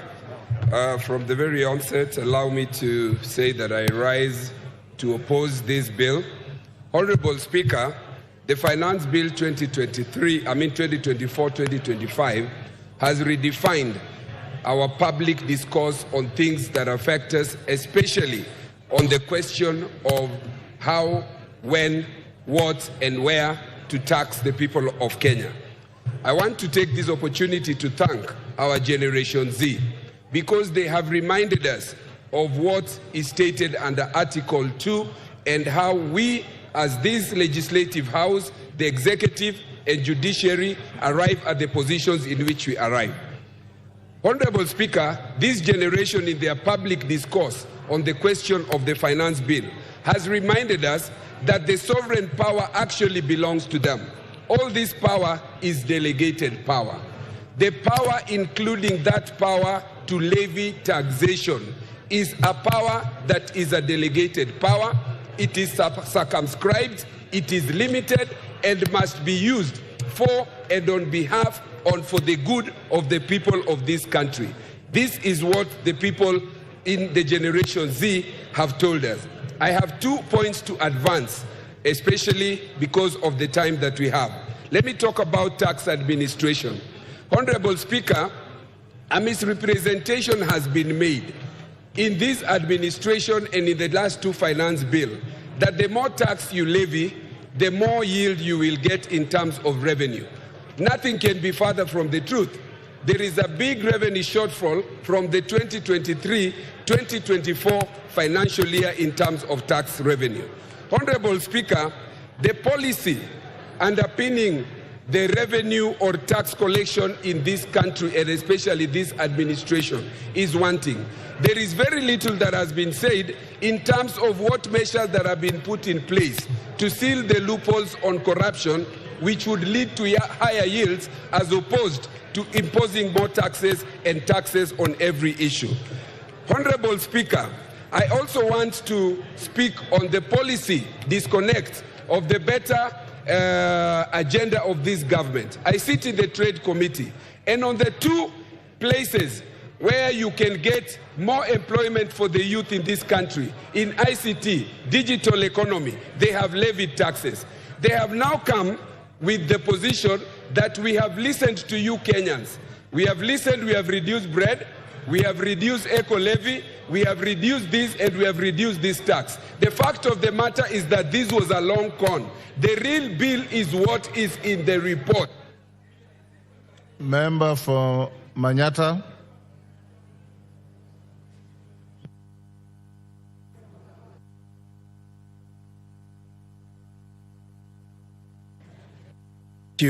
Thank you, Honorable Speaker.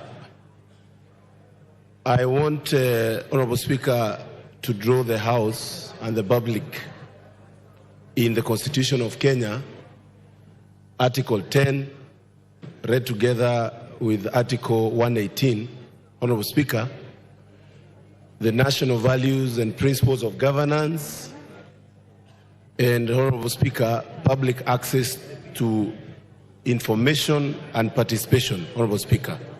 Honorable Speaker, let me say that the conversation around the finance bill has actually given this House and the leaders in various parastatals, including the Treasury, a wake-up call.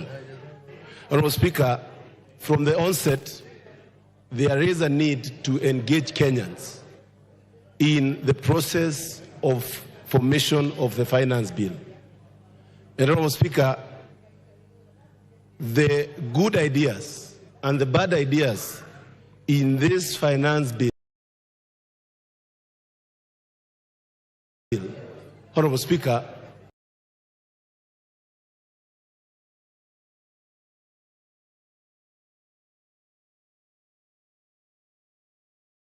shouldn't have gotten to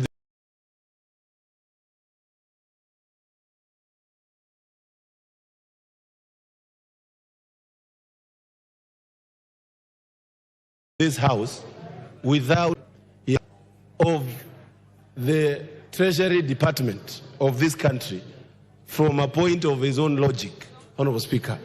And I want to call upon the ministry to change tactic, and also maybe, Honorable Speaker, it is the right time to think about how we can empower and entrench permanently issues to do with public participation and public engagement, Honorable Speaker, in our laws. Because, Honorable Speaker, we need to rethink the public participation laws so that the public can be with us from the onset of formation of our bills, moving forward, so that we don't have good ideas that are going to have a backlash of Kenyans because of lack of participation, Honorable Speaker. The putative clauses that have found themselves in this bill, Honorable Speaker, the issues of motor vehicle tax, the cooking oil, the airtime, should not have gotten to this bill, Honorable Speaker, where we are today. And I feel it is important we learn from this. Honorable Speaker, where we are as a country, we need to know and show Kenyans that we are cutting costs. Wamboka.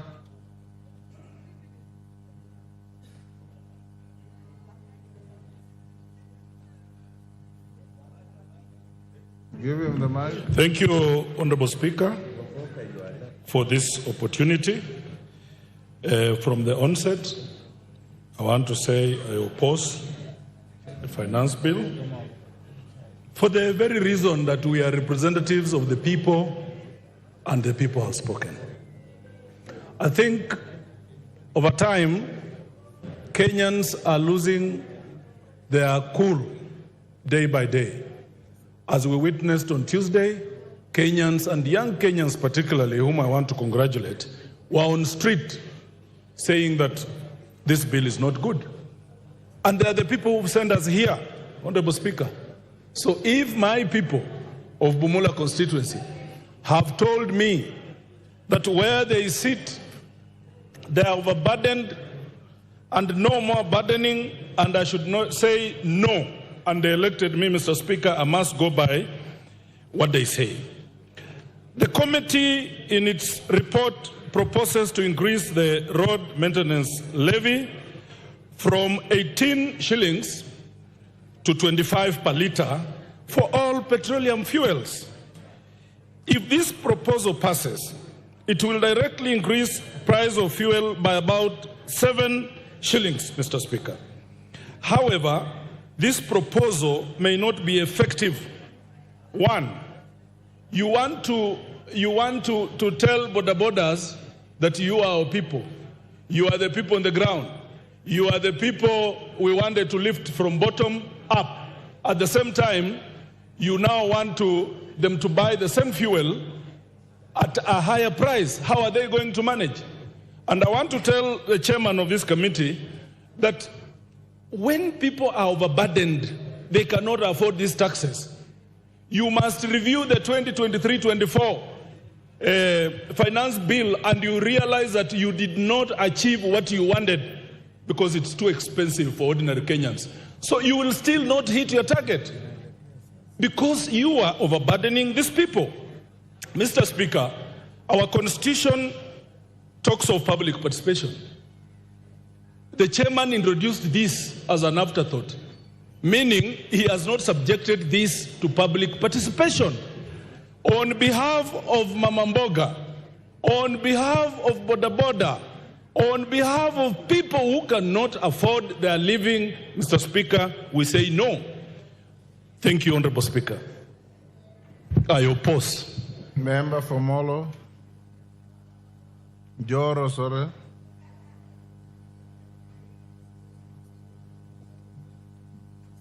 Yes.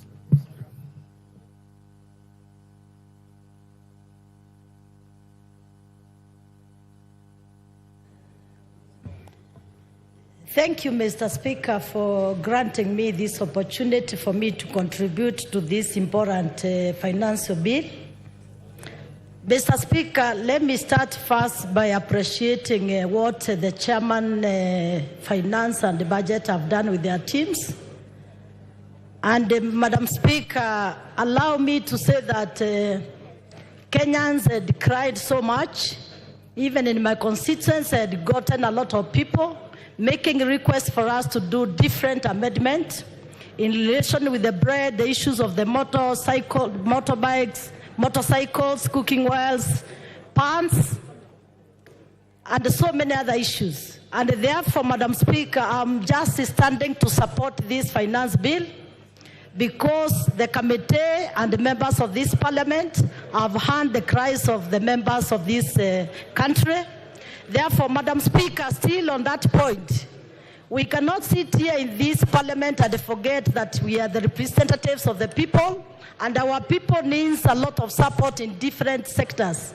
Madam Speaker, in this finance bill, we are getting each constituency in this country 50 million Kenya shillings in relation with electricity matters. It is in the same finance bill, Madam Speaker, that we are also adding 401 billion Kenya shillings to the county for development. Madam Speaker, in the same finance bill, we are here also to appreciate that we have gotten addition in the CDF. Also, the GAF team has gotten addition. And Madam Speaker, it is on this finance bill, which is also we are gaining a lot, that even our 46,000, our JSS teachers, they will be confirmed. And then, Madam Speaker, in relation also with this finance bill, it is good also to appreciate that in this country we have a lot of roads which are destroyed. Every time we are camping in the office of the CS Murkomen, and therefore when we are getting funding through for our roads, and Madam Speaker, on that point, some of us, we have projects which are stored in our respective constituencies. Therefore, Madam Speaker, we are supporting this bill, which also caters for our elderly, which also caters for matters of farmers and very many things in this country. Therefore, Madam Speaker, we stand here as members of parliament also to remember that it is good to be honest as members, and it is good also to guide our people, and we elected members of parliament to give the good direction to our people. Therefore, Madam Speaker, whoever is rejecting this finance bill is against the will of Kenyans. Kenyans want development. We have heard the cries of Kenyans, and Madam Speaker, we have done the right amendment. And your time is up. Honorable Muliungi, Mwingi Central.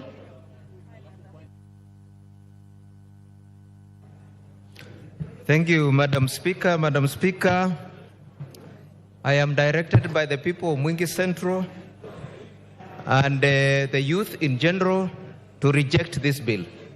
Madam Speaker, I therefore rise to oppose. Madam Speaker, this bill is not only punitive, but retrogressive. Madam Speaker, the amendments done by the Finance Committee were meant to hoodwink Kenyans Because in the first instance, why did you put tax on bread? Why did you put tax on diapers? Why did you put tax on cooking oil? These are essentials. Why did you put tax on M-Pesa? Why did you put tax on border? Madam Speaker, I'm very disturbed by this finance bill, especially because this government is insensitive even to the sick. There is a tax on cancer equipment, which will eventually increase the cost of treatment of cancer. Madam Speaker, the bill in general intends to increase taxation, which eventually will increase the cost of living, and it will make life harder and make Kenyans poorer. Madam Speaker, we recall that the Kenya Kwanza government promised a bottom-up economic model, taking money to the hustlers, to the villages, to the poor. But this bill is now taking money from the poor and bringing it back to Nairobi. Madam Speaker, I care for the people of Mwingi. I care for the jobless. I care for the youth. I care for the hustlers. I therefore reject the bill. I reject high taxation. I reject high cost of living. I reject poverty. I reject oppression.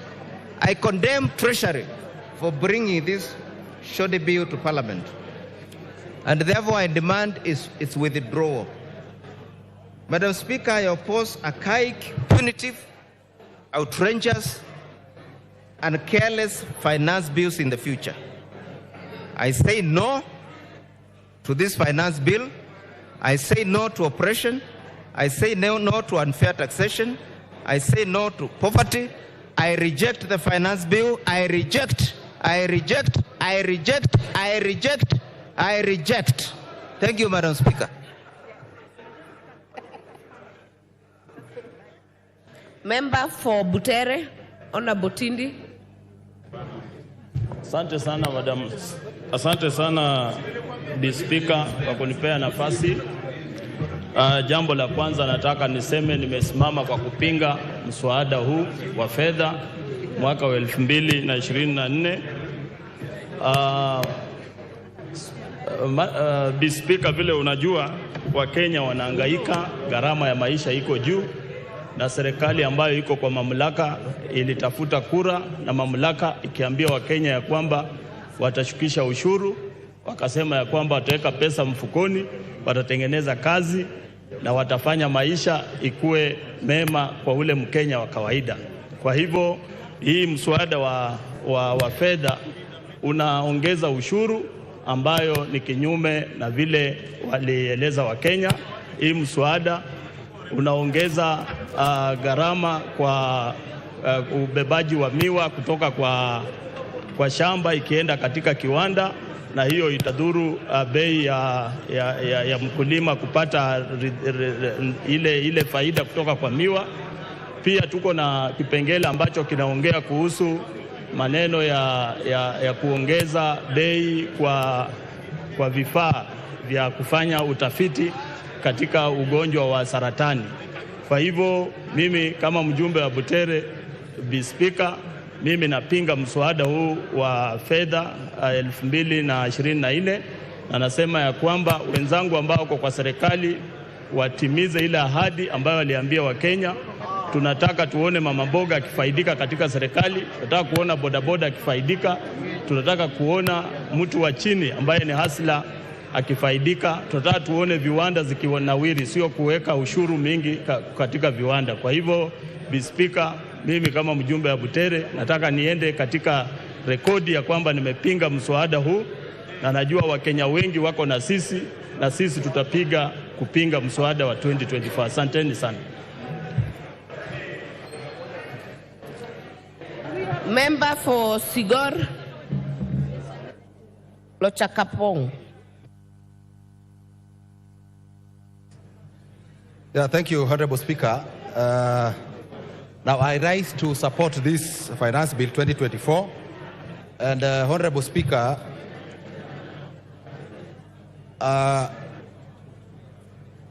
arising out of the report of the Finance and Planning Committee that has considered the recommendations through public participations of stakeholders, that is Kenyans, and proposed a raft of amendments to the finance bill.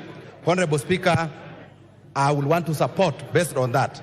Now, Honorable Speaker, when you look at the report of the Finance and Planning Committee, which is a committee of this House, having looked at the finance bill and having listened to the stakeholders, Honorable Speaker, I think it is a good report. And on the basis of this report, Honorable Speaker, I want to support this finance bill. Now, Honorable Speaker, it will also be dishonest for those opposing this report and this bill that they are only looking at the finance bill as proposed and not looking at the report of the committee that has looked at this finance bill. Honorable Speaker, now arising out of the engagement from public participation and the stakeholders, Honorable Speaker, now the committee has proposed a raft of amendments to the bill, which has taken into account the wishes and the thinking of the majority of Kenyans. Now, Honorable Speaker, I think it will also be important to inform the Gen Zs that they need to be updated because they are on the streets based on the original bill and not taking into account what the committee has recommended for amendment. Now, Honorable Speaker, when you look at the committee's report, there is a proposal to increase the excise duty on money transfer services, which has since been dropped by the committee. Now, motor vehicle tax of 2.5%, Honorable Speaker, has been dropped.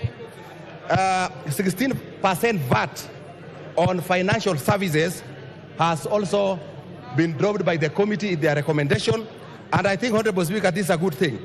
Now, Honorable Speaker, from the report of this committee, now, KRA, they have dropped the KRA to access personal data, and that has been dropped. 16% VAT on solar has also been dropped. Now 16% VAT on ordinary bread has also been dropped. So I think it is good to tell the country that that is what has happened. Now, Honorable Speaker, there is a proposal in the budget of 1 billion shillings for livestock. Member for Migori, Honorable Fatuma.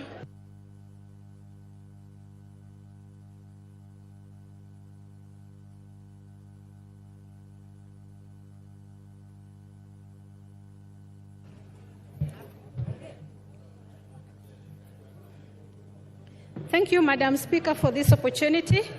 I stand here to confirm that I will vote no and I oppose this bill with the strongest words possible. Madam Speaker, I would like those speaking in this House to go into their phones and see what's happening on the streets. If there is any public participation that needs to be done, it is now. Go out and see what's happening on the streets. All our uniformed policemen are out to tackle it out with the youths. The youths who are not from Kibera, the youths who are not from Majengo, they are from Karen, they are from Kayole, they are from Lavington, they are Christians, they are Muslims, they are all mixed races. They are against this bill. But because they voted for me, today I will vote for them, saying it is a no. Madam Speaker, there is a problem with the youth getting jobs in this country. And the majority of them are now depending on social media to make some pennies for them to feed their family. As we say that we have lowered the cost of bread, may I tell you, bread will not be affordable at all for these youths because the smartphones that they use to do TikTok and any other small business that can give them funds, they have put a levy on it of about 225 shillings on top of the price that is already there. We know very well that we don't have smartphones here manufactured into better quality that they can use for their business. Madam Speaker, we are hurting the hustlers that we promised to help. They have created their own jobs for themselves, and we are still following them up where they are to hurt them more. Madam Speaker, we know that electricity is very expensive in this country, and more so it's even irregular. You get electricity 1 hour, 2 hours, it is gone. Madam Speaker, we have put an extra levy on the basic solar system batteries, meaning that if you can't get Kenya power, sorry, you cannot get solar. What else are we trying to tell Kenyans? What are we telling investors? That go to hell. And I am telling you, Madam Speaker, since this government came into power, we have 30 companies that have closed down, including my favorite son's company called Cadbury that makes Cadbury chocolates. Soon he won't be able to get them at all because the company has closed. And other more like Procter & Gamble, Ricket & Banker, Colgate-Palmolive, Cadbury, even Rubber. I can go on up to 30. Unfortunately, we brag here and say that we are creating jobs.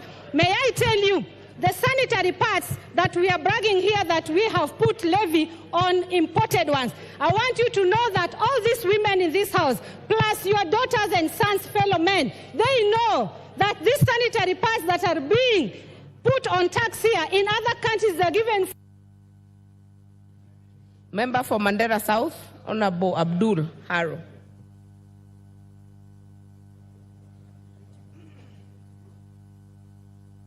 Give me the mic. Yeah, thank you, Honorable Speaker, for giving me this opportunity to put my voice on this very important debate. Honorable Speaker, I must say the finance bill, as it was originally prepared by the Treasury, was a bill that I was prepared to vote no on a number of clauses. But thanks to the Finance Committee, which has listened to stakeholders and has come up with a raft of proposals that are recommending to amend the finance bill as it was originally mentioned. Honorable Speaker, there are quite a number of areas which are directly important to my constituents, although the entire finance bill is important to my constituents, but there are a number of areas which are directly important to my constituents, and those areas have been proposed in the Finance Committee report after listening to the stakeholders for amendment. Particularly, the 16% VAT on bread is very important to my constituents, and I'm happy it has been dropped. The 2.5% vehicle tax is very important to my constituents, and I'm very happy it has been dropped. The excise duty on edible oils is very important to my constituents, and I'm happy it has been dropped. The money transfer and foreign exchange tax has been dropped. The eco tax on diapers and sanitary pads, which have been dropped, is important to my constituents. And Honorable Speaker, the housing levy, the NSSF and NHIF, which is now a tax deductible item, is also very important, which means those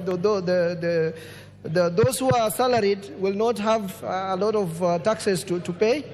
And Honorable Speaker, the proposal to amend Data Protection Act for KRA to access our data has been removed. That is also an important area to my constituents. And Honorable Speaker, the 16% VAT on supply of solar and lithium batteries is important because it promotes uptake of clean energy for my constituents and the rest of Kenyans.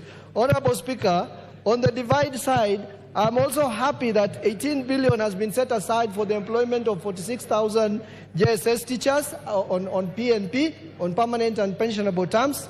And I'm also happy that the appropriations bill also is going to fund the extra hiring of another 20,000 JSS teachers, coming from an area where teachers is a challenge to our schools.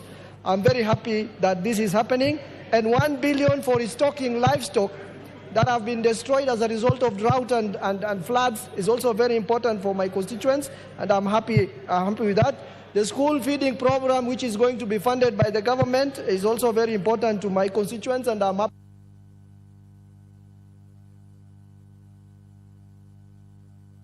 Your time is up. Member for Westlands.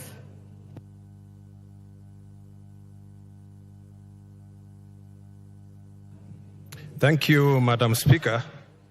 Madam Speaker, from the onset, I want to say that I oppose this bill because, Madam Speaker, Kenyans are feeling the weight of being overtaxed. And Madam Speaker, I'll paraphrase, Madam Speaker, what the former Prime Minister of England said, Winston Churchill. For a nation to try to tax itself into prosperity, it's like a man standing in a bucket and trying to lift himself up by the handle. Madam Speaker, the problem we have in this country, Madam Speaker, is not about taxes. Kenya is not paying taxes. Kenyans pay taxes, Madam Speaker. But the problem is this money is not used properly. There's a lot of wastage in the government. There's a lot of corruption. And the corruption these days is done in the budget. Madam Speaker, they hide money in the budget and it disappears. People negotiate deals and hide money.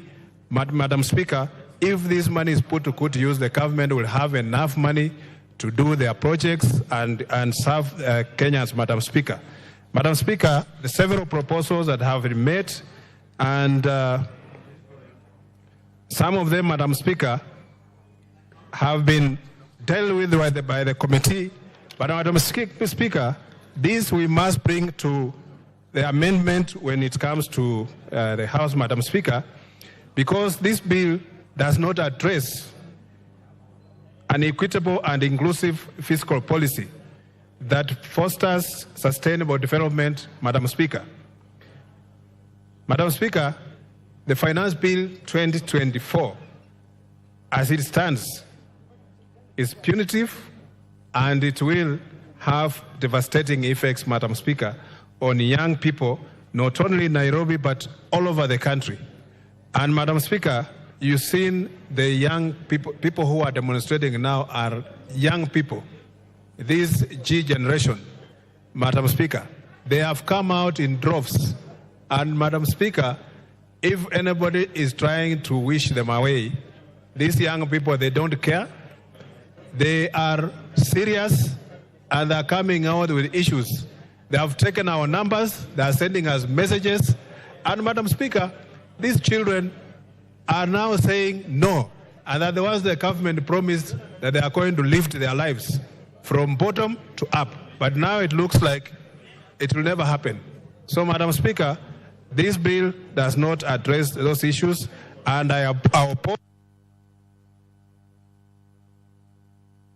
Honorable Mark Mwenje. Thank you, Honorable Speaker. Honorable Speaker, I rise to reject this finance bill. And from the onset, just bring to the attention of how Gen Z has been encouraging us to steal the bill and run out with it. And we've hoped that the Speaker will communicate that the process doesn't work that way. Honorable Speaker, the finance bill has a lot of grievances, whether it's tax, motor vehicle tax, whether it's bread tax. We're exempting VAT from transfer of businesses. Makes me wonder whose business is this that wants to be acquired, and so many other taxes. Honorable Speaker, you go to the report, it has retained excise duty on motorcycles, it has retained also on data, and we're talking of digital hubs. Gambling, there is a tax that has been increased, both VAT and excise duty. This will mean there's a black market, and more importantly, will also lead to less collection, as we saw last year. The target was 31 billion, we've only collected 26 billion. We should learn from what has happened with capital gains tax. We increased it last year, this year it's been reduced. Why? Because we collected less. The eco-levy on medical equipment, such as cancer, why are we increasing taxes on cancer patients? Imports, we're an importing nation. We must accept IDF, RDL until we're able to produce locally to satisfy our local market. We must consider that we are still an importing nation. Come to Nairobi, you'll find shops have been closed, Honorable Speaker. Honorable Speaker, there's a clause 57 here that if you fail to integrate into e-teams, the fine is 2 million. It's been proposed by the committee, they lower this. They've not said how much. So that is what you stand to lose, Honorable Speaker. Honorable Speaker, this finance bill and the last years, based on the number of businesses it is killing, it operates like a serial killer. And serial killers leave a trademark so that they can be identified. You want to find it in this finance bill. It's in clause 66. Why would you put that clause there, Honorable Speaker? Honorable Speaker, clause 63, which talks about KRA accessing your data. I want to challenge the entire House. Look at the amendments of the committee. They have not said they are withdrawing this clause. This clause still remains as per the recommendation in the report. So, and I want to tell the members on the other side, this clause will hurt you more than it will hurt me, Honorable Speaker. Finally, Honorable Speaker, Section 54 of the Housing Act. Why are we deleting it? Who are we selling these houses to?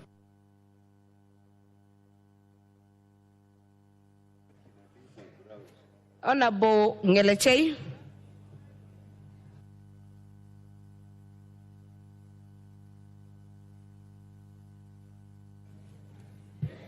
Thank you, Madam Speaker, for giving the people of Elgeyo Marakwet an opportunity to speak on the Finance Bill 2024.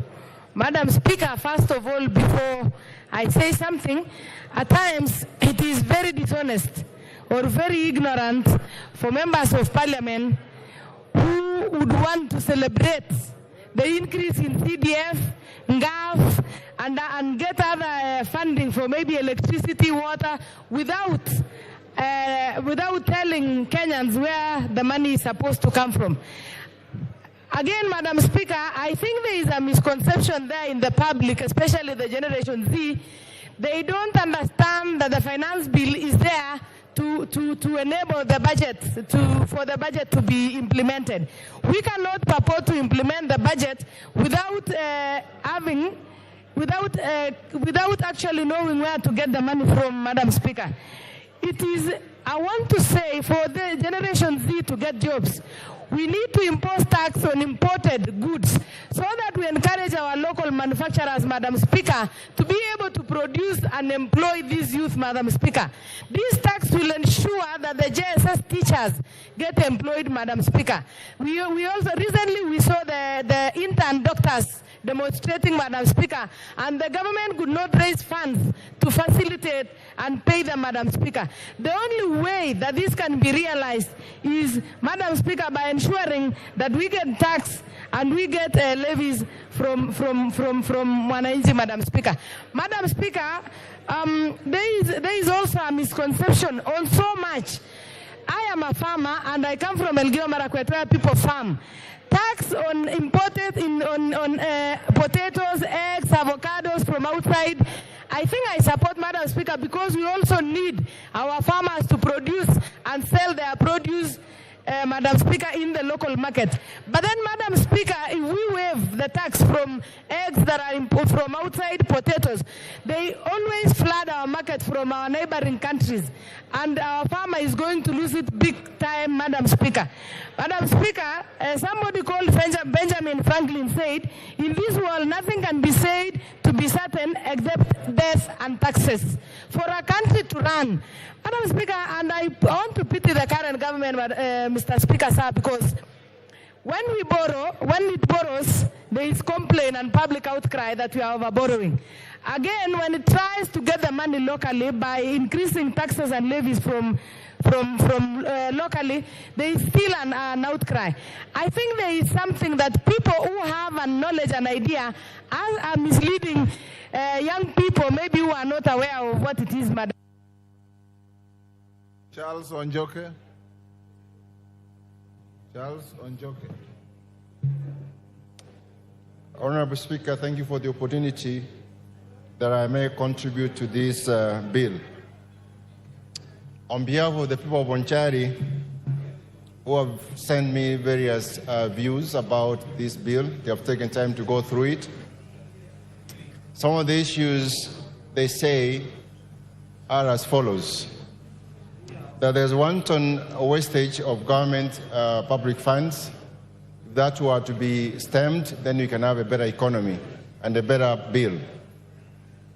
Two, the bill as is, the VAT on bread is not acceptable by the people of Bonchari. The tax on motor vehicles, and most of the taxes seem to be dampening the economy.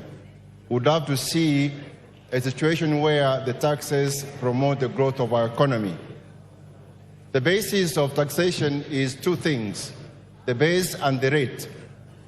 We seem Treasury and KRS to be fixated on the rate. The base is stagnated. How I wish we focused more on the rate so that there's more relief on the Kenyans who are paying the taxes.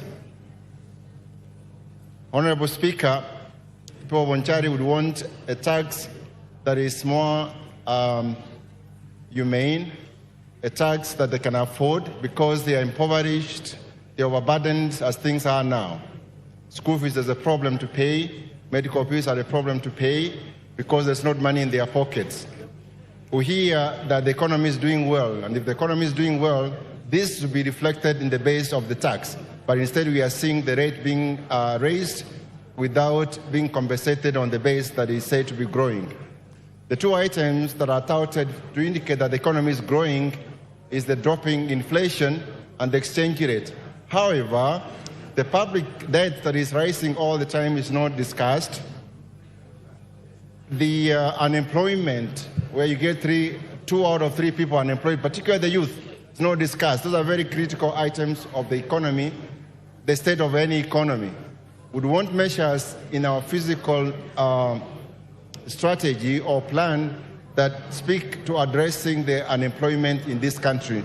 With those, Mr. Speaker, and following the recommendation of the people of Bonchari, I object the bill.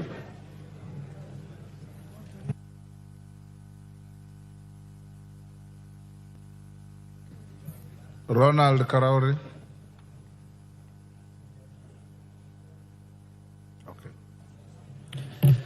Thank you, Mr. Speaker.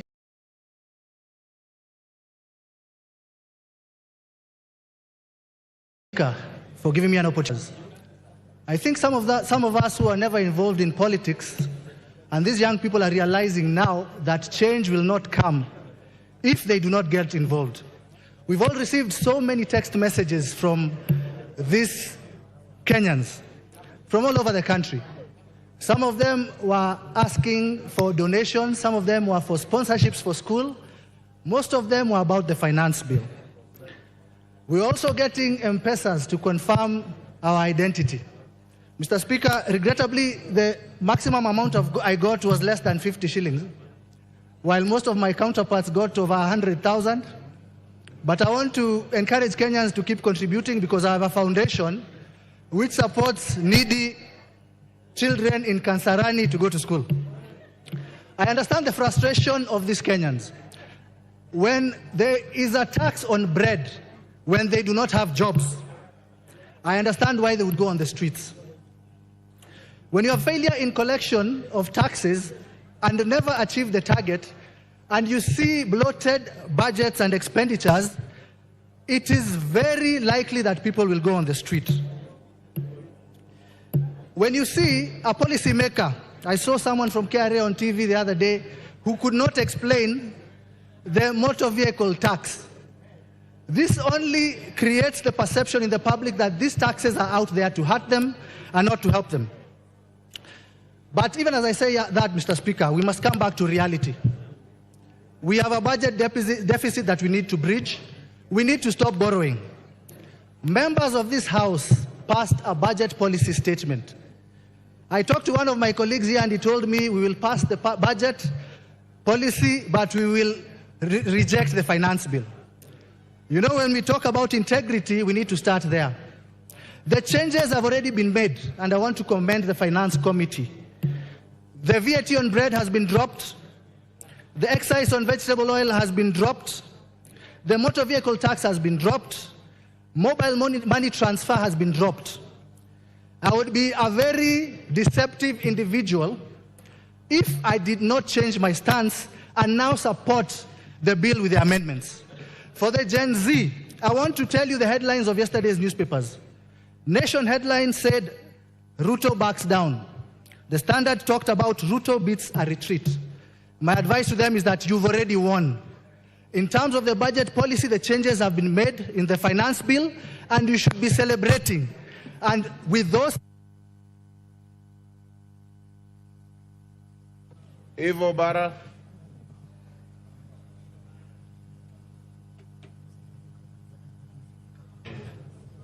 Thank you very much, Mr. Speaker, for giving me the opportunity to also add my voice to the debate. Mr. Speaker, on behalf of the people of Kabondo Kasipul and all those concerned Kenyans who have sent me their messages, I want to reject the bill. Mr. Speaker, I listened to the chair of budget, Mr. Ndindi Nyoro, when he gave a raft of areas of budget cuts in case we do not approve this budget. Mr. Speaker, as we explain to the people on why the budget cuts, he may also need to explain to the people on how much was raised from the taxes, raised taxes. He may need to explain on the loans, foreign loans and the local loans that have been borrowed. We may need to explain the housing levy receipts. He may need also to explain to us how much has been disbursed for the Hustler Fund, as we also explain on why we are recommending the cuts. Mr. Speaker, I've also heard a lot of talk on the Generation Z. Mr. Speaker, it is not about, I think they have missed the point. It is not about the paper. It is not about the bill that we are discussing. Mr. Speaker, I believe this is a honest, rejected the bill with reasons. Mr. Speaker, the committee has attempted to make amendments which we have seen, but I believe it is not enough because I can still see a budget gap of 76 billion. Mr. Speaker, the recommendations that they have given to bridge this gap may not be sufficient and may have a ripple effect on the people of Kenya, because increasing the cost of the fuel maintenance levy will only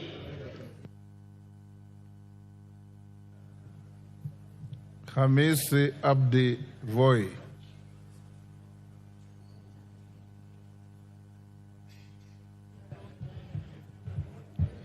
Asante sana Mheshimiwa Spika. Nasimama kutoa mchango wangu kwa mswada huu wa fedha wa mwaka 2024. Kwanza kabisa nasema kama mwakilishi wa watu wa Voi, nimepata ujumbe mingi ambazo zinanihimiza, zinanisindikiza nisiunge mkono mswada huu, na mimi nakubaliana nayo. Na sababu za msingi ni kuwa mswada wenyewe ulivyotengezwa tangu awali si mzuri kwa uchumi, kwa wananchi, wawekezaji na kwa nchi kwa jumla, na nimeona nia na lengo ya kuhadaa wananchi, kwa sababu yale yaliyokuwa yakiuma sana tumeambiwa yataondolewa, lakini sababu za msingi za kuuliza kwa nini ilikuwa hapo kwa mwanzo. Na nichukue tu nafasi niseme, vijana wetu wameongea, wamejitokeza, na inahuzunisha, inafedhesha kuona kuwa maafisa wa polisi wamewafuata, wamewaghadhibu, wamewasumbua wakati wao wanaenda kulingana na katiba, hasa article ya 37 ambayo inawaruhusu wao kuweza kukutana, kuandamana na kupeana pia petition. Na ingekuwa uzuri kwa nchi hii tudumishe demokrasia na tuweze kuenda kistaarabu. Mheshimiwa Spika, utunzi wa sheria unatakana kuzingatia hali ya wananchi, na hata ukiangalia kwa Kiingereza huu mswada huu ni kuwa unarekebisha mswada mwingine, na la msingi ni kuwa tungefanya iwe rahisi. Malengo ya kukusanya ushuru hayakufikiwa, na hasa sababu kubwa ni kuwa hali ya uchumi imekuwa ngumu, wawekezaji wameondoka, kazi zimepotea, na mswada ungelenga aidha kuacha pale pale ama kupunguza yale yaliyokuwa kwa wakaza wananchi. Na kuna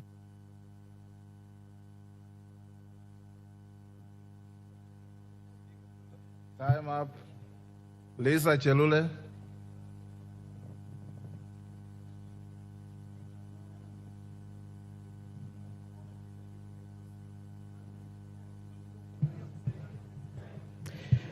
Asante sana Bwana Spika kunipatia hii nafasi. Pia nichangie kwa mjadala ya mswada ya fedha katika bunge hili. Ya kwanza Bwana Spika, nataka kuanza kwa kusema ninaunga mkono mswada huu ambaye imeletwa kwenye bunge huu tuongee kama wajumbe. Bwana Spika, tunaelewa kwamba tulikuwa na waziri wa fedha wiki iliyopita ama wiki mbili iliyopita, na yeye mwenyewe alitupatia taarifa ya mahitaji ya kila wizara, na aliguzia sana wizara ya elimu na akaguzia sana wizara ya agriculture. Sisi wote tunaelewa kwamba ni wa maana sana kusaidia wakulima ambaye ni wengi miongoni mwetu. Bwana Spika, naelewa kwamba katika agriculture tumeangalia kila sekta. Wakulima ambaye wanalima horticulture ama wakulima ya kufuga ng'ombe ya maziwa. Na nilifurahi sana sababu kuna pesa imetengwa ili wakulima ya maziwa wapate kujengewa mafactory ya kutengeneza maziwa yao. Hii ndio itapatia nafasi vijana waandikwe kazi na itapatia usaidizi kubwa sana kwa wakulima wetu. Bwana Spika, nataka kuongea juu ya wale vijana ambaye tunaelewa sisi wote kama wabunge kwamba walifanya maandamano na wakasema nataka kuandikwa kazi katika serikali kulingana na utaratibu ya serikali. Na pesa imewekwa katika wizara itaji, imewekwa katika wizara ya elimu ambaye walimu wengi wataandikwa kazi.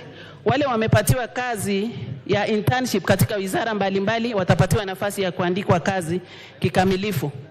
Bwana Spika, tukiongea mambo ya fedha na tukiongea mambo ya hii mswada ambaye imeletwa ni kitu ya maana, because hakuna vile tunaweza sema leo tuko na hitaji katika serikali yetu na tuendelee kuomba pesa kutoka mainchi zingine. Pesa ambayo tunapatiwa kwa riba ya juu, pesa ambayo watoto na watoto wetu watalipa. Ni vyema na ni njia mzuri sisi wote kama viongozi ya nchi hii tuwe na nia mzuri. Wengi tunaongea mambo ya barabara, tunaongea mambo ya maji, tunaongea mambo ya stima, na hizi zote ni maendeleo Bwana Spika. Kwa hivyo nachukua nafasi kusema tumeletwa katika bunge hili tuongee juu ya majukumu yetu kama viongozi. Na majukumu yetu ni tuambie Wakenya ukweli ni nini inaendelea. Hakuna haja tunyamaze kama viongozi na baadaye tuchukue pesa katika mainchi zingine ambaye tutatatua mashida zetu kama wananchi wa Kenya. Kwa hivyo ninasema hivi Bwana Spika, ninaunga mkono mswada huu na niko kusimama kwa niaba ya walionichagua.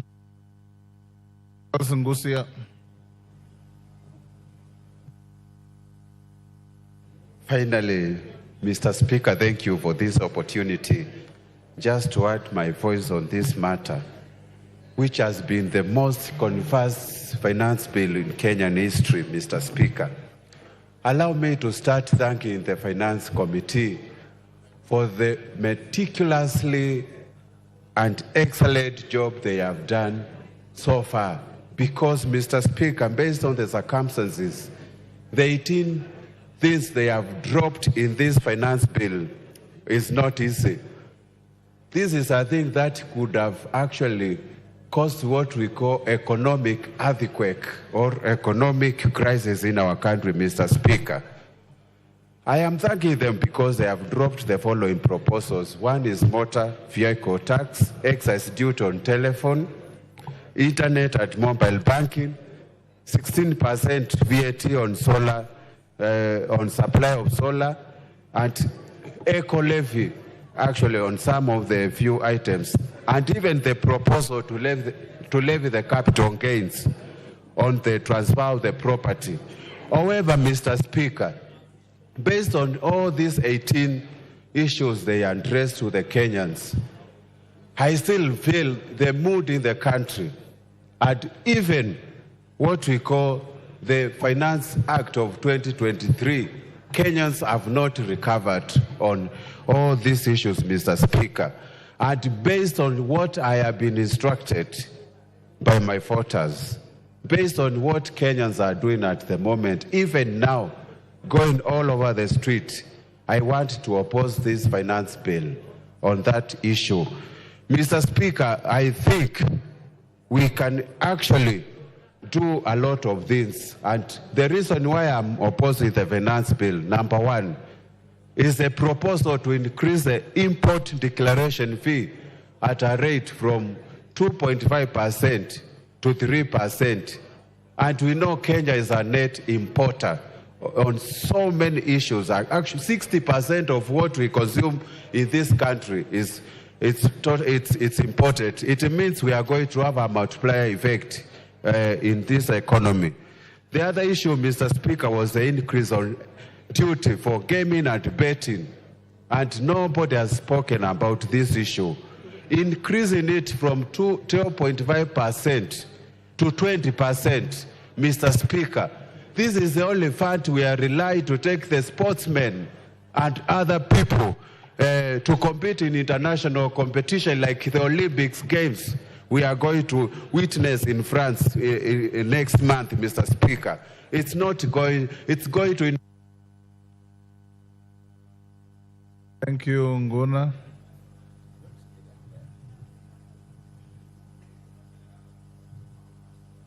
MP Brett.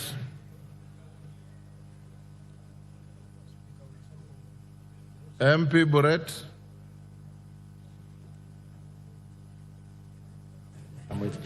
Thank you very much, Mr. Speaker. I rise to support the motion, not the motion, the bill, finance bill, together with the proposals that the Finance Committee has recommended in their report. Mr. Speaker, we must come to an agreement as a House that we cannot propose one thing and do another thing. We did indeed make proposals as this House and passed the appropriation bill, allowing the Budget Committee to be able to appropriate the funds that we had thought are of essence and also of great concern to the people. Mr. Speaker, in accepting and agreeing to the appropriation bill, the monies that we had voted for the constituencies, the various projects that are within our constituencies, and the nation's development, we did therefore agree that we will be able to raise these revenues either through ordinary tax or the proposals that the Finance Committee are going to come for us to be able to fund these projects. I find it hypocritical for members to rise up here and say that they will reject the finance bill in totality, and also refusing to acknowledge that therefore it must be accompanied by reductions or some elimination of some of the projects and the expenditures that you had proposed. Mr. Speaker, having read through the appropriation bill, this bill had proposed 1 trillion shillings, close to 1 trillion shillings, on repayment of interest on debt. This in itself has been monies that were taken, loans that were taken by the previous governments combined. And we must be able to pay for these debts.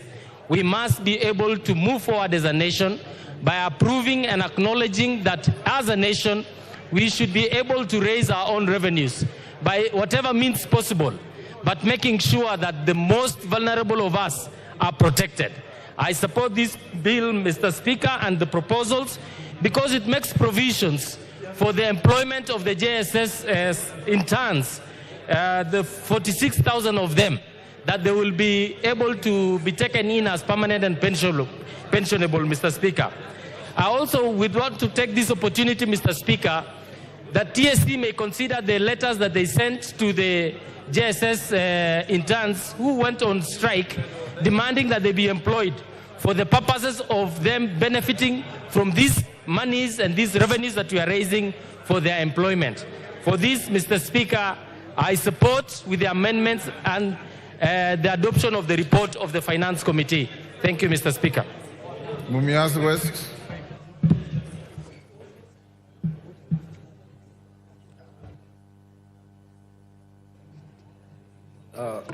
Thank you, Mr. Speaker. Mr. Speaker, like all other colleagues of mine, we have also received messages from my constituents telling me to reject this bill. Mr. Speaker, on the outset, the bill as it is, I reject it because it carries a lot of things which are not affordable to ordinary Kenyans. However, Mr. Speaker, I can see that the Committee of Finance did public participation, and so many industries contributed to this. And there are reports, there are amendments that were suggested, which are, some of them are definitely positive. And we cannot shut our eyes on this type of issue. Because, Mr. Speaker, if the amendments come as they are proposed, then some of us will have to, I will have to support. There is this 16% on bread. If it's going to be dropped as suggested, then I have no issue with it.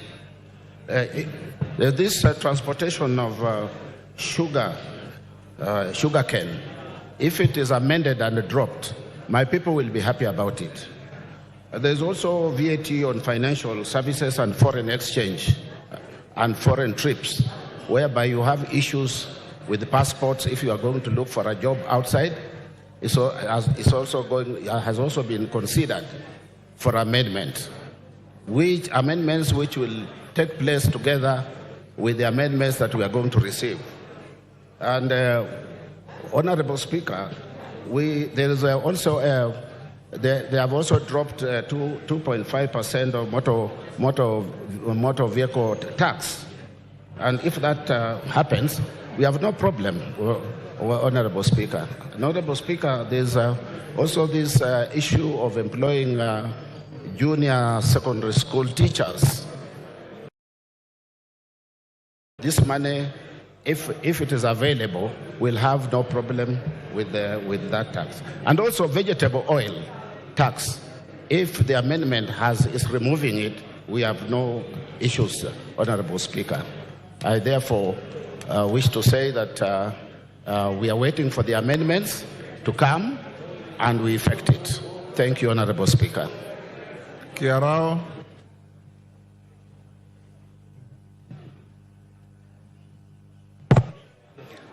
Thank you, Honorable Speaker, for giving me this opportunity to air my views in regard to this Finance Bill 2024. Honorable Speaker, I would like to start by reminding all of us that this is a house of debate. Honorable Speaker, I think it is our noble responsibility to articulate and look in with a microscopic eye all issues in front of us with the sole purpose of coming up with a data or a document which is favorable to our nation and the people who have sent us here. Honorable Speaker, I must say there is one issue I've been listening since yesterday to the various views by members. And I must say, Honorable Speaker, I'm one person who say the initial draft actually was very wanting. It had very many negative issues, but I must commend the Committee of Finance and National Planning for executing its mandate and fine-tuning this document. And more so, on the same note, I would want to commend the committee for listening to the people and acknowledging the importance of public participation, because most of the issues which were raised through the public participation have been addressed. And on that note, Mr. Speaker, sir, I would like to say I come from an agricultural area. And just to point but a few, considering Nyandarua County, where I come from, there is one issue which had very adverse negative effect, which was in the initial draft, that is touching on the issue of potatoes, the eggs, and all those things have been removed since.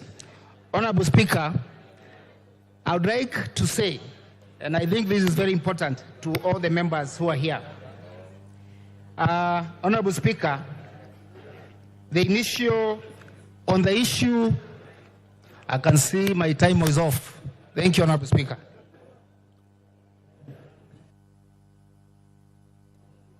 Kilifi Women Rep. Women Rep Kilifi.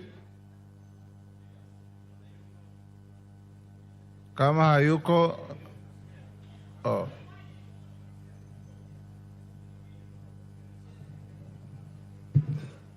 Give her the mic.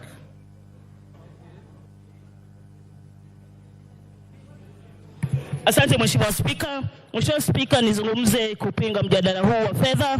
Mheshimiwa Spika, kuelezea bunge hili kuwa pesa za bajeti zinaweza kupatikana tu kwa njia tatu: kutoza kodi wananchi, kuendea mikopo nje, au kupunguza bajeti ile ambayo imepangwa. Mheshimiwa Spika, ukiona wale wananchi kule nje wanaandamana, ni kwa sababu ya kutozwa kodi. Katika bajeti hii ilikuwa imeletwa hapa, yale makadirio ya kutoza kodi ndio umefanya saizi mimi naunga mkono wale wanaandamana kule Kilifi leo, kwa sababu waliona katika orodha ya utozwa ushuru, kutozwa ushuru mkate, kutozwa ushuru magari ya mwananchi wa Kenya wa kawaida. Mheshimiwa Spika, watu kama Ichungwa, kina Osoro, vijana wadogo hao wamefura kichwa. Mheshimiwa Spika, hawatumii magari siku hizi, wanatumia ndege chopa waende kwa kila mkutano. Ndio maana wameenda kusimama kusema magari yatozwe ushuru. Wananchi wako kule nje, kutozwa ushuru vyombo vya kupima saratani. Mheshimiwa Spika, Honorable Mbeyu, there's a point of order. Yes, Karemba. Order. Karemba. Give to Karemba the... Honorable Speaker, I want to rise on a standing order number 107, but F. Niulize, I want to ask whether the honorable member is in order to refer to the Honorable Soro and his colleague as having big-handed. I think that is very unparliamentary, and she should withdraw those remarks. Honorable Mbeyu, I was consulting with a member, I didn't hear. If you say that, you are out of order and you withdraw those unkind remarks to your colleagues. Mheshimiwa Spika, sijajua amesema nini, lakini nitampa mfano tu. Nasema hawa wameweka kodi ya magari ya mwananchi wa kawaida kwa sababu saa hizi tunawaona wakitembea na ndege wakienda mikutano, na huu ni ukweli. Niko na ushahidi Mheshimiwa Spika. Wiki mbili zilizopita Mheshimiwa Ichungwa alishuka port na ndege. Niko na picha kwa simu yangu. Kwa hivyo hawezi kuweka kodi ya magari. Yes, ya pili Mheshimiwa Spika. Kagombe, order. Honorable Kagombe. Mupe Kagombe. Mr. Speaker, I rise on standing order number 107. And Mr. Speaker, we are creating a very bad precedent where you make a ruling on someone to withdraw a statement and they proceed to make contributions to this House as if you have not made a ruling. I beg, Mr. Speaker, Honorable Karemba stood here and he has pointed out issues that have been delivered to this house that are disorderly and outrightly false. She knows that she has contradicted. You've made your point. So please let her continue. Mbeyu, I told you withdraw the remarks that are offensive against your colleagues. Now you proceed to say somebody landed somewhere with in an aircraft. Does that make somebody big-headed? Yes. Withdraw those remarks. Mheshimiwa Spika, nimeondoa maneno hayo na nataka Mheshimiwa Kagombe pia apambane na hali yake kule kotini, atuache tuzungumze wananchi wa kawaida. Mheshimiwa Spika.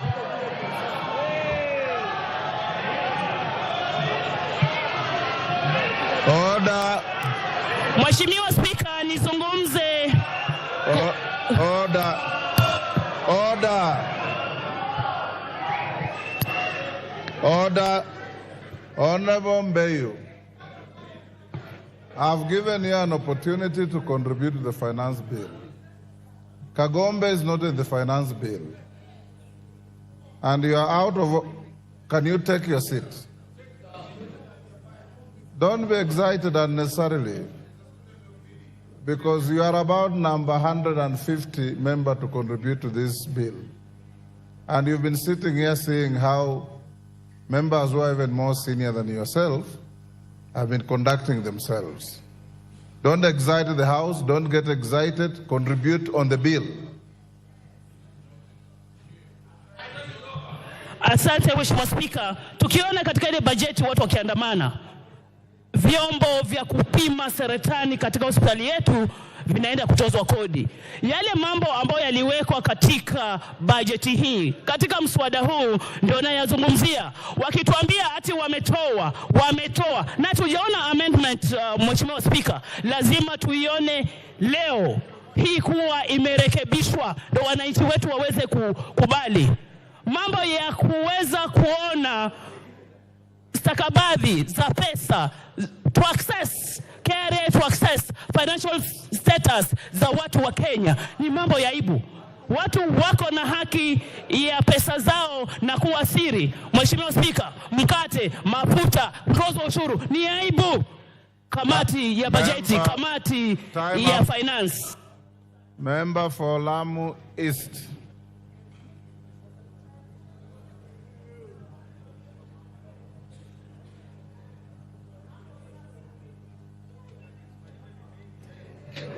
Asante Bwana Spika kunipatia nafasi nami nipate fursa ya kuchangia.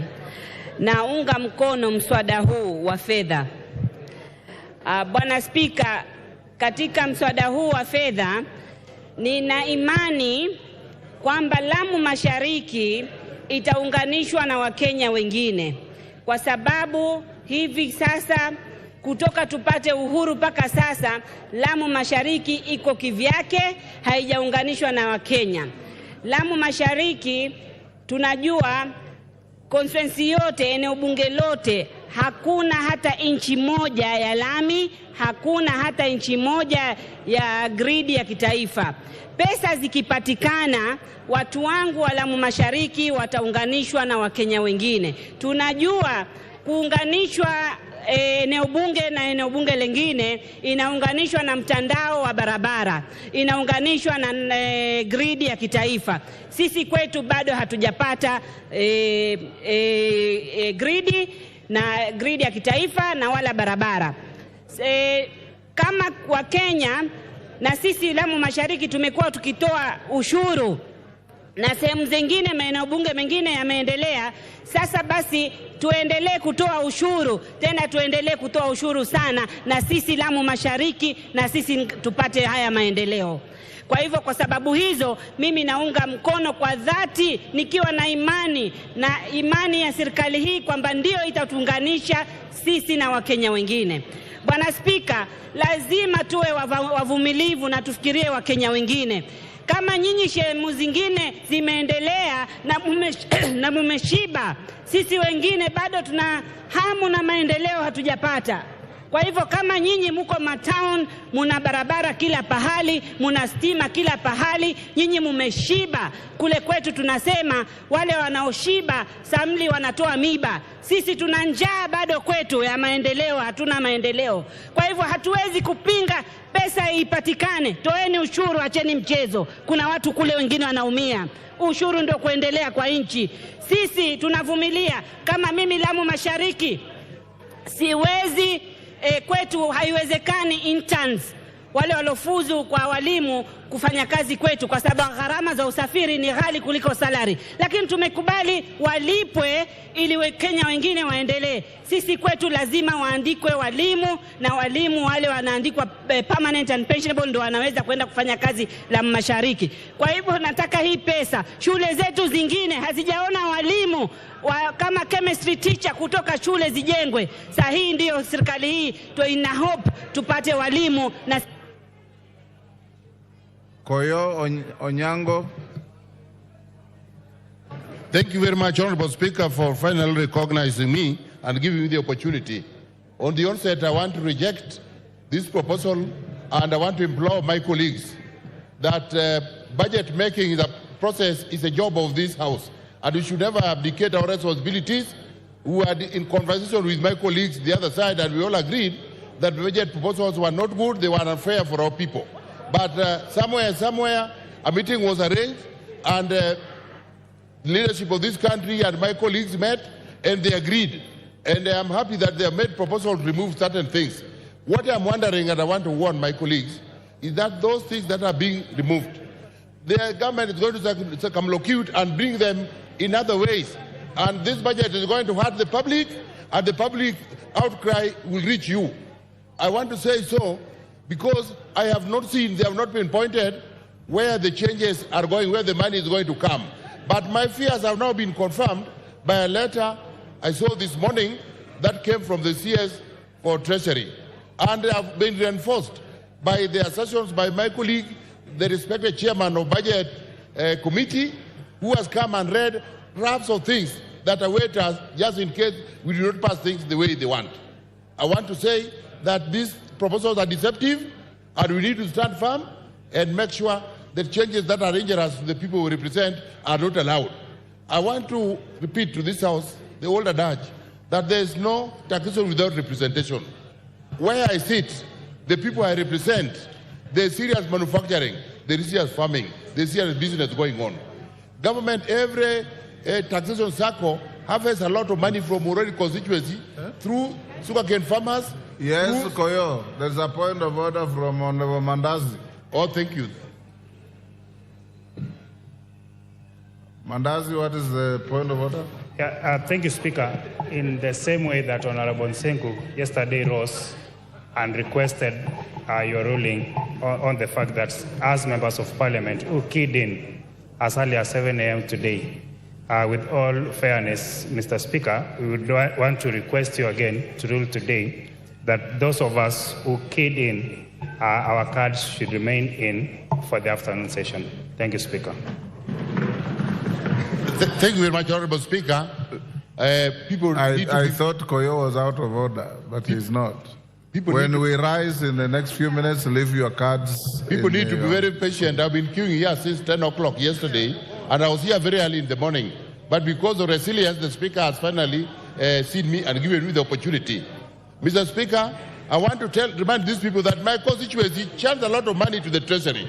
But when it comes to development, real development they only see in the neighborhood. They did not know why real development was not taking part in their place until the Deputy President carelessly asserted that this country is led through shareholding, that we need to be a shareholder. So my constituents happen not to be shareholders, and they see elaborate electrification program in the neighborhood. We are at the epicenter of different constituencies, so they see roads that are meant for county government are being tarmacked all over in the neighborhood. When they have their own challenges, we have marauding floods every year that affect the constituency. When we ask for money, we are told there's still no budget, let us wait for money. But in the neighborhood, you see certain things happen. We want taxation that also comes with members. Before we rise, like we directed you this morning, we hope by 3:30 the mover will be called to reply. Make sure you have your electronic card for voting. I'm told the clerk had already circulated information so that we can be able to spend less time on voting and do other business. It matters not whether it's roll call or electronic card. Even that electronic voting is not a secret vote because it appears on the screen, it will be on Hansard, and everybody will know how you voted. So it matters not whether you are saying yes on the floor or no on the floor. An electronic vote for purposes of the House is not a secret vote. Order, honorable members, will you be upstanding?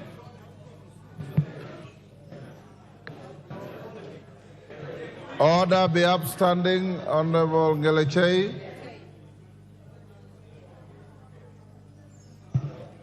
Honorable members, it's now 1:01 and the House stands adjourned until 2:30 this afternoon.